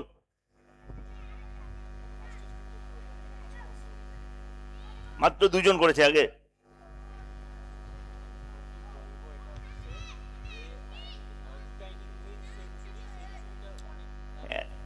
এগুলার কোনো মানে দুটো ইনিংসে সেঞ্চুরি এতদিন ক্রিকেট, না না না না না, স্যার 1 ওভারে 6টা উইকেট নিয়েছিল। তাই কেউ নেয়নি। সেকেন্ডটা বলবি? আচ্ছা, ওই দুজনের নাম জিজ্ঞাসা করছি। কপিল দেব। কপিল দেব, আর একজনের নাম? আচ্ছা কপিল দেব আর সচিন তেন্ডুলকর। আচ্ছা, আর দ্বিতীয়টা? নাম 40 রানের বেশি। আচ্ছা, তোরা? মহিন্দর অমরনাথ 10 উইকেট হল। তোরা? 250 প্লাস রানস। তোরা 10 উইকেট বলতিস। তোরা? সুনীল গাভাস্কার। আর পারবি না, তোর তো ছিলই মনে হয়। আচ্ছা, এ হচ্ছে 6টা 6 মারার রেকর্ড 1 ওভারে, দুজনের ছিল। এটা হচ্ছে সোবার্সের ছিল আর রবি শাস্ত্রীর ছিল। এ 6টা 6 শুধু মারেনি, 6টা 6 মেরে 8টা 6 মেরেছিল পরপর। 1 ওভারে 6টা 6 মেরেছিল, তারপরেও আবার অ্যান্সারটা দেখি, এ 8টা 6 মেরেছিল। তাহলে আগের দুজন হচ্ছে গ্যারিফিল্ড সোবার্স আর রবি শাস্ত্রী। আর কোন রেকর্ডকে ব্রেক করলো? যে ফার্স্ট টেস্ট 50, 11 বলে 50 করেছিল, এটা হচ্ছে ফার্স্ট টেস্ট 50। কেউ অ্যান্সার দেয়নি, তাহলে মনে হয় 11 নম্বর প্রশ্ন না? হ্যাঁ, 11 নম্বর প্রশ্ন তোর। উৎস খুঁজতে গেলে শুরুতেই আসে হীরানন্দ সাহু, স্বর্ণকার থেকে মহাজন হয়ে, যিনি 1650 সালের দিকে নাগৌর ছেড়ে পাটনায় বসতি করেন, মারোয়ারি বাণিজ্যের ভিত্তি তৈরি করেন। ব্যবসা বিস্তারের জন্য তিনি ছেলেদের বিভিন্ন শহরে পাঠান। তাদের একজন মানিকচাঁদ এসে ঢাকায় প্রতিষ্ঠা পান এবং পরে মুর্শিদাবাদের মহিমাপুরে প্রাসাদ গড়ে নবাবের কোষাধ্যক্ষ হন। তার বিপুল ধন সম্পদের কারণে বাড়িটিকে ব্যাংক অফ ইংল্যান্ডের সঙ্গে তুলনা করা হতো। দত্তকপুত্র ফতেহ শাহ চাঁদের সময় সম্পত্তি আরো বাড়ে এবং সম্রাট মোহাম্মদ শাহ তাকে এক্স উপাধি প্রদান করে। বাংলা তথা ভারতের ইতিহাসে চিরকালই জন্য পাল্টে গিয়েছিল পলাশির যুদ্ধ। এই যুদ্ধে অর্থের যোগান দিয়েছিল এক্স, তবে পলাশির যুদ্ধে ইংরেজদের বিজয় এক্সদের পতন ডেকে আনে। বাংলায় অর্থবাজারে এক্সের দাপট আর থাকে না, তবে বাংলার এই ব্যাংকার পরিবারকে ঘিরে অনেক কিংবদন্তি, অনেক রহস্য, বহু আলোচনায় ঘিরে আছে মুর্শিদাবাদের অবস্থিত এক্সের প্রাসাদ ঘিরেও। বলতে হবে এক্স কি? এক্স কি? হ্যাঁ, এক্স হচ্ছে একটা উপাধি। এক্স হচ্ছে একটা উপাধি। এক্স ব্যাংকার, এক্স একটা উপাধি, আর কি আছে? মুর্শিদাবাদ, আর কিচ্ছু দরকার নাই। মুর্শিদাবাদ, ব্যাংকার, উপাধি, আর কিচ্ছু দরকার নাই। প্লাস 10। তোরা তুই বাউন্স করেছিস? কে? তুই বাউন্স করেছিস? তোর ডিরেক্ট। হ্যাঁ, তুই বাউন্স করেছিস না। Plus 10, plus 10, team 4। হ্যাঁ আমি দেখতে পেয়েছি, ঢেকে দেখা। +10 ঢেকে দেখা। টিম 3 +10। তোর বাউন্স করিসনি। বাউন্স টাইম শেষ করব। 5 4 3 2 1 বাউন্স টাইম ক্লোজ। বল।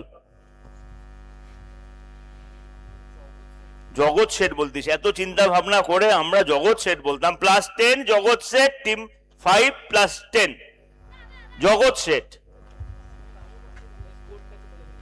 আচ্ছা একটু স্কোরটা শুনবে লাস্ট কোশ্চেনের আগে, তথাগত। না শেঠ বললে হতো না, না জগৎ শেঠই বলতে হতো। জগৎ কারো নাম না, জগৎ শেঠ হচ্ছে উপাধি।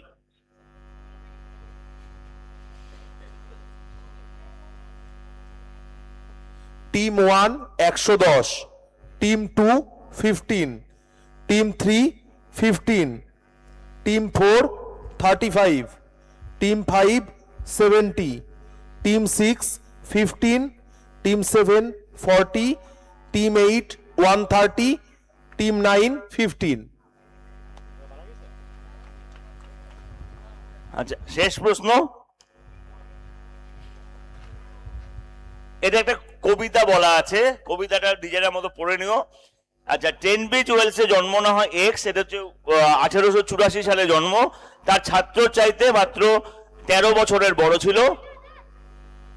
আচ্ছা এক্স পেশাগতভাবে একজন সফল শিক্ষক হয়েও ইতিহাসে স্থায়ী হয়ে গেছেন ওয়াই এর কারণে। ঘটনার প্রায় 3 দশক পরে ছাত্রের মৃত্যু সংবাদ পেয়ে এক্স এতটাই ব্যথিত হয়েছিল যে কবিতাটি লেখেন। তাহলে এই যে বিখ্যাত ছাত্র মানে বিখ্যাত শিক্ষক এবং তার থেকে বিখ্যাত যে ছাত্র, সেই দুজনের নাম জানতে চাইছি। এক্স এর জন্ম 84 সালে, ছাত্রের জন্ম তার থেকে 13 বছর এর ছোট মাত্র। হিসাব করে নাও, খুব সহজেই ছাত্র বেরিয়ে যাবে। যদি ছাত্র বেরিয়ে যায় তাহলে শিক্ষকও বেরিয়ে যাবে। এই ছাত্র এবং শিক্ষক, সেই ছাত্রের যখন মৃত্যু সংবাদ পায় তখন এই কবিতাটা লেখে।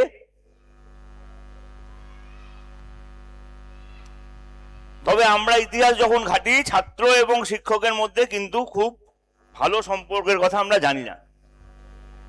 ইতিহাস ঘাঁটতে গিয়ে কিন্তু ছাত্র এবং শিক্ষকের মধ্যে যে খুব ভালো সম্পর্ক সেটা কিন্তু আমরা জানতে পারি না। না, এটা যেরকম ভাবে লিখেছিল সেরকম ভাবে কপি করা, শুধু ওয়াই ছিল না।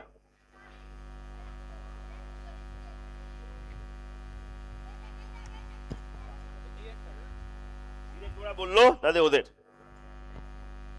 একটা চেষ্টা কর, হয়ে যাবে তো।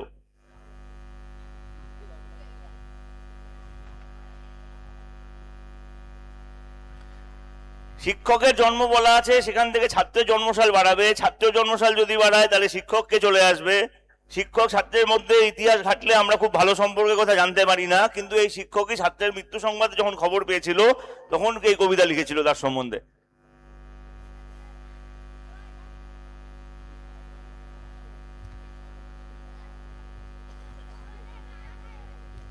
শিক্ষক এবং তার থেকে অনেক বেশি বিখ্যাত ছাত্র।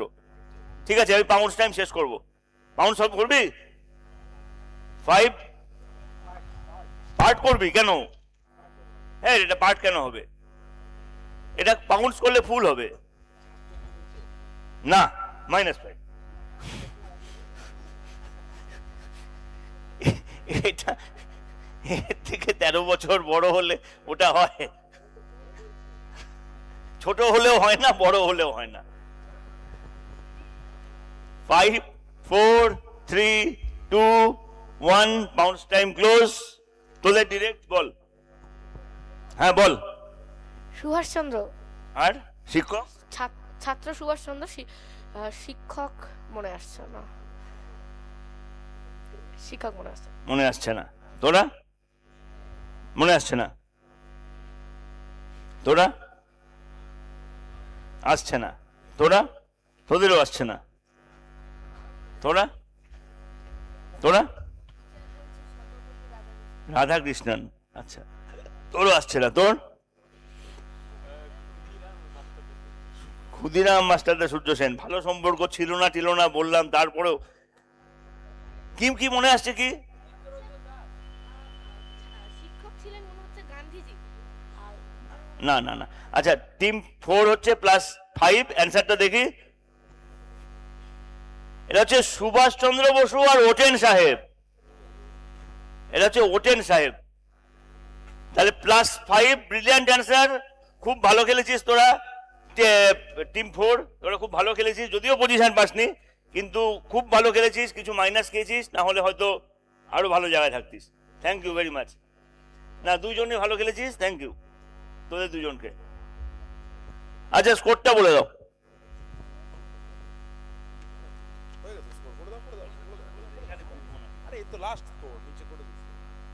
টিম 1 শেষ করলো 110 পয়েন্টে, team 2 15, team 3 15, team 4 40, team 5 70, team 6 15, team 7 40, team 8 125, team 9 15। তাহলে ফার্স্ট হয়েছে টিম 8, বালুরঘাট ললিতমোহন আদর্শ উচ্চ বিদ্যালয়, এবং সেকেন্ড হয়েছে team 1 Techno India group public school.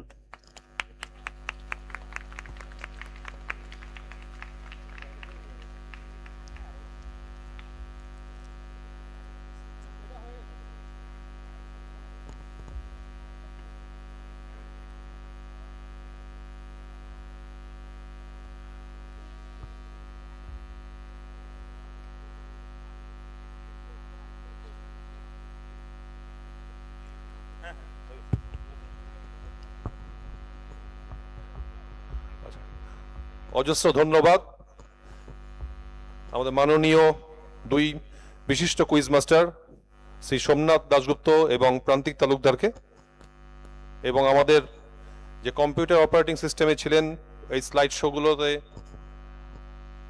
সাহায্য করেছেন বা পুরোটাকে তৈরি করার ক্ষেত্রে অন্যতম কারিগর শ্রী পাপ্পু সরকার। সবাইকে আরও একবার ধন্যবাদ। তার সাথে সকল প্রতিযোগীকে আমাদের বালুরঘাট খাদিমপুর উচ্চ বিদ্যালয়ের তরফ থেকে অজস্র ধন্যবাদ, আগামী দিনের শুভেচ্ছা। এবার আমরা বেশি সময় নেব না, আমরা পুরস্কার বিতরণে চলে যাব। তার আগে একটু আমরা ডেকে নিচ্ছি আমাদের বিদ্যালয়ের প্রাক্তন শিক্ষক তথা আমাদের এই প্ল্যাটিনাম জুবিলি উৎসবের স্টিয়ারিং কমিটির সভাপতি মাননীয় মধুসূদন ভট্টাচার্য মহাশয়কে।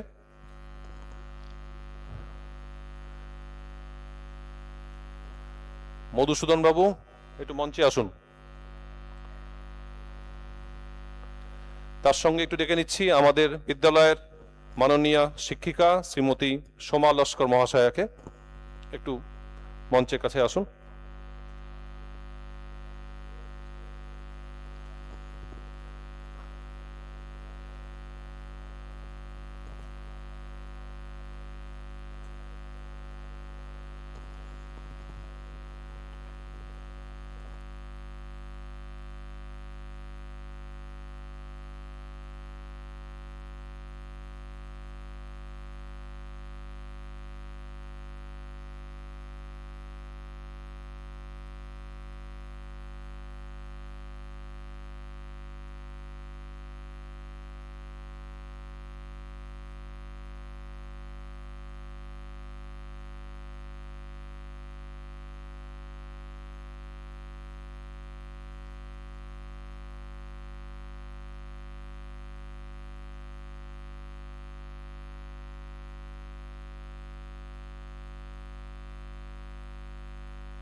মাননীয় মধুসূদন বাবু, একটু মঞ্চে আসুন।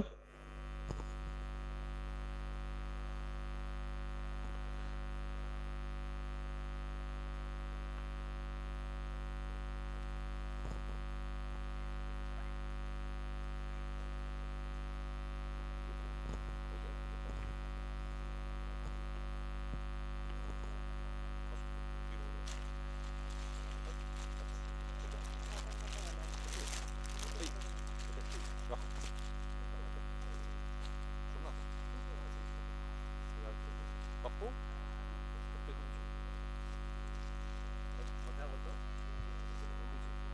এই পাপ্পু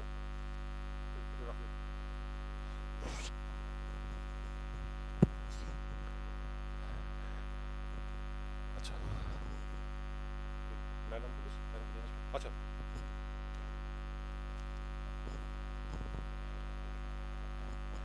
আচ্ছা বালুরঘাট খাদিমপুর উচ্চ বিদ্যালয়ের প্ল্যাটিনাম জুবিলি বর্ষে আমাদের এই 3 তারিখ থেকে 7 তারিখ পর্যন্ত যে সাংস্কৃতিক অনুষ্ঠান এখানে অনুষ্ঠিত হবে বা হচ্ছে, আজকে তার দ্বিতীয় দিন।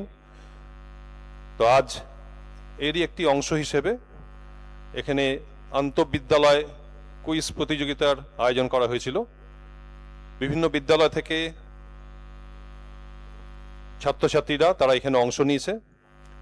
সকলকে আমাদের বিদ্যালয়ের তরফ থেকে তথা এই উৎসব কমিটির তরফ থেকে অজস্র অভিনন্দন।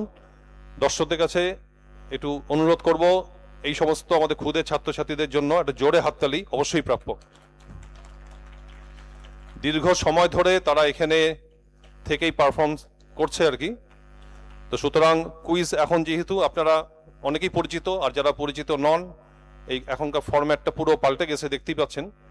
এখন কুইজটা এইভাবেই হয়, সেটাকে এইভাবে এত সুন্দরভাবে উপস্থাপনার জন্য আর কি আমরা দক্ষিণ দিনাজপুর জেলা কুইজ সংস্থাকে অজস্র ধন্যবাদ বিদ্যালয়ের তরফ থেকে।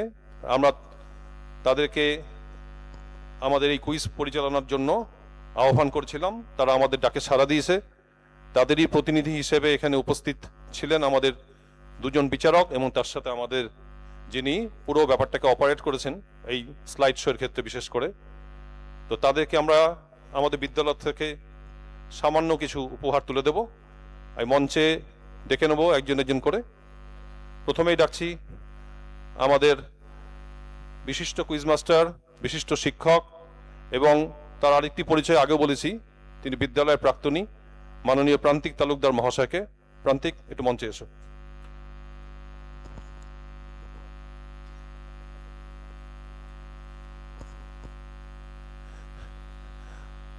প্রান্তিক তালুকদারের হাতে আমাদের বিদ্যালয়ের তরফ থেকে সামান্য একটু উপহার তুলে দেওয়া হচ্ছে। উপহারগুলো তুলে দিচ্ছেন আমাদের বিদ্যালয়ের প্রাক্তন শিক্ষক মাননীয় মধুসূদন ভট্টাচার্য মহাশয়। আমরা ডেকে নিচ্ছি আরেকজন বিশিষ্ট কুইজ মাস্টার, গোটা উত্তরবঙ্গের কুইজ সার্কিট একটা পরিচিত নাম এবং অবশ্যই আজকের অন্যতম কুইজ মাস্টার, আমাদের জেলার বিশিষ্ট শিক্ষক মাননীয় সোমনাথ দাশগুপ্ত মহাশয়কে। জোরে হাততালি। এরা দীর্ঘ সময় ধরে এখানে আছেন এবং আমাদের এই বিশেষ করে এই কুইজ অনুষ্ঠানের জন্য ওরা নিরলস প্রচেষ্টা ওদের অব্যাহত ছিল। সোমনাথের হাতে সামান্য উপহার তুলে দিচ্ছেন মধুসূদন বাবু। এবার ডেকে নিচ্ছি, যেটা বললাম ইতিমধ্যেই, যে আমাদের এই যে স্লাইড শোগুলো যেগুলো হলো বা এখানে আজকে পুরো মঞ্চে যেগুলো অপারেট করলেন আর কি, তিনি আমাদের দক্ষিণ দিনাজপুর জেলা কুইজ সংস্থার অন্যতম একজন সদস্য এবং অত্যন্ত সক্রিয় শ্রী পাপ্পু সরকার, মাননীয় পাপ্পু সরকার মহাশয়কে আমরা মঞ্চে ডেকে নিচ্ছি। তার হাতেও আমরা উপহার তুলে দিচ্ছি। উপহারগুলো তুলে দিচ্ছেন মাননীয় মধুসূদন ভট্টাচার্য মহাশয়। আমরা একটু সংক্ষেপে, প্রান্তিক যেহেতু আমাদের প্রাক্তনী আর সোমনাথ আমাদের অত্যন্ত আপনজন, তো একটু 2-4 কথা শুনে নেব ওদের অভিজ্ঞতা একটু। ধন্যবাদ। আমি আগেও বলেছি আমি এই স্কুলের প্রাক্তনী, আমি একাদশ দ্বাদশ শ্রেণী এই স্কুল থেকে পড়াশোনা করেছিলাম। তাই এবার ঘটনাচক্রে আমার যেটা ছোটবেলার স্কুল নদীরপাড় নরেশচন্দ্র উচ্চ বিদ্যালয় এবং খাদিমপুর উচ্চ বিদ্যালয়, দুটি এবার প্ল্যাটিনাম জুবলি উদযাপন হচ্ছে এবং একই সাথে উদযাপন হচ্ছে। তা আমার খাদিমপুর উচ্চ বিদ্যালয়ে আমার এই স্কুল থেকে আমাদেরকে সম্বিদা যোগাযোগ করেছিল এবং কুইজ করানোর জন্য। নিজের স্কুলে কুইজ করাতে পেরে সত্যিই খুব গর্বিত। আর বিশেষ করে আমার সেই সময়কার শিক্ষক মধুসূদন বাবুর কাছ থেকে আমি এই উপহার পেয়ে সত্যিই আরো গর্বিত। আমি ধন্যবাদ জানাই সমস্ত শিক্ষকদেরকে, সমস্ত প্রাক্তন শিক্ষককে, আমার সময় যে সমস্ত যারা শিক্ষক ছিলেন তাদেরকে প্রণাম জানাই। শচীন বাবু যিনি আজকে আমাদের মধ্যে নেই, তিনি আমাদের সময় প্রধান শিক্ষক ছিলেন। শচীন বাবুর উদ্দেশ্যে শ্রদ্ধা জ্ঞাপন করি, সবাইকে ধন্যবাদ জানাই। এই প্ল্যাটিনাম জুবলি আরো সফল হোক এবং জেলার মধ্যে তথা পশ্চিমবঙ্গের মধ্যে বড় নাম করুক এই আশা রাখি। ধন্যবাদ। ধন্যবাদ প্রান্তিক। আমরা দু চার কথা শুনে দেবো, যেহেতু আমাদের অত্যন্ত আপনজন। সামান্য একটু দুটো কথা বলবো। সোমনাথ অত্যন্ত জনপ্রিয় একজন শিক্ষক। নমস্কার।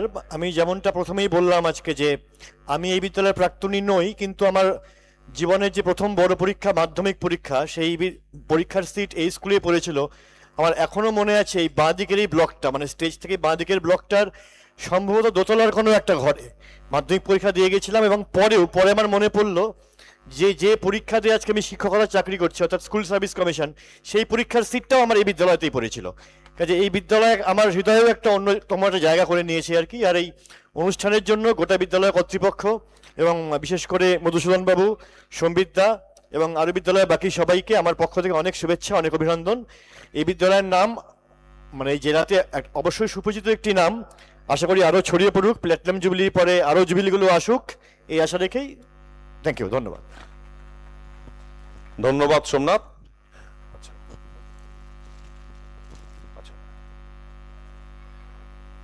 সোমনাথ আর প্রান্তিককে আবার একটু ডেকে নেব। আমি একটু মঞ্চে আহ্বান করব আমাদের বিদ্যালয়ের মাননীয় শিক্ষিকা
আচ্ছা, এবার আমরা পুরস্কার তুলে দেব।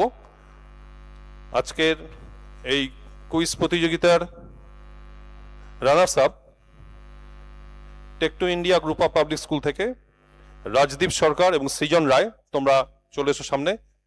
এই পুরস্কার দুটি তুলে দেওয়ার জন্য আমরা আহ্বান করছি মঞ্চে মাননীয় সোমনাথ দাশগুপ্ত এবং মাননীয় প্রান্তিক তালুকদার মহাশয়কে।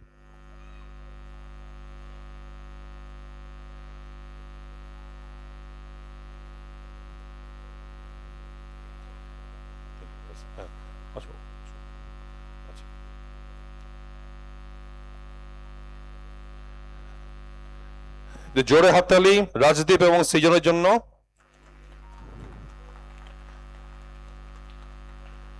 Techno India group of public school থেকে রাজদীপ সরকার এবং সৃজন রায়, তারা আজকের রানার্স আপ এবং আজকের এই কুইজ প্রতিযোগিতার প্রথম স্থানাধিকারী অর্থাৎ চ্যাম্পিয়ন, তাদেরকে ডেকে নিচ্ছি আমরা। ললিত মোহন আদর্শ উচ্চ বিদ্যালয় থেকে বিভূষণ কুণ্ডু এবং অঙ্কুশ কর্মকার, তোমরা চলে এসো। আচ্ছা, এই পুরস্কারটি তুলে দেবেন মাননীয় মধুসূদন ভট্টাচার্য মহাশয়। জোরে হাততালি একটু। বিভূষণ এবং অঙ্কুশের জন্য জোরে হাততালি, অনেক শুভেচ্ছা।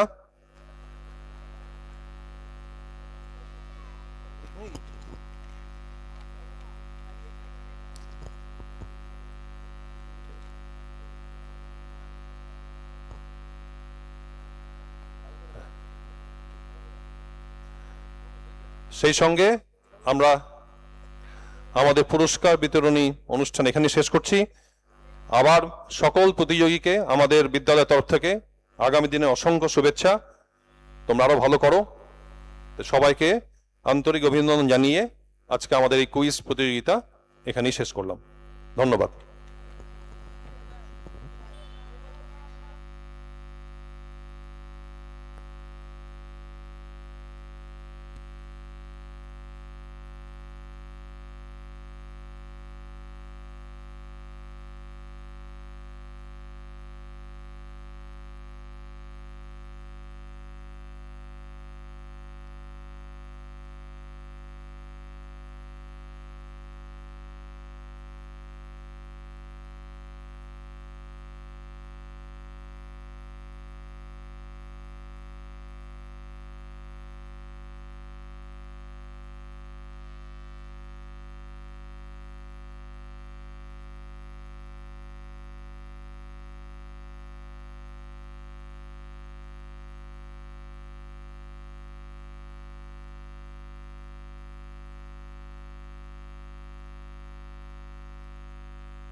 আচ্ছা, আমরা আজকের আমাদের সারাদিনব্যাপী যে অনুষ্ঠান ছিল, আমরা একদম চূড়ান্ত পর্বে চলে এসেছি।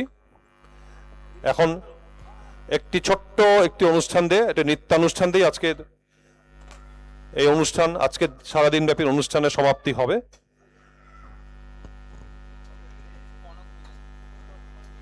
আমাদের একটি ছোট্ট নৃত্যানুষ্ঠান, এটা দুপুরেই করার কথা ছিল, সেখানে সময়ের অভাবে সেটা হয়তো করে ওঠা সম্ভব হয়নি। আজকে সারাদিন ব্যাপী প্রাক্তনীদের অনুষ্ঠান, এখানেও প্রাক্তনী এরা। তো আমাদের দুই প্রাক্তনী তাদের একটি ছোট্ট একটি নৃত্য পরিবেশন করবে অল্প সময়েই। তারা পরিবেশন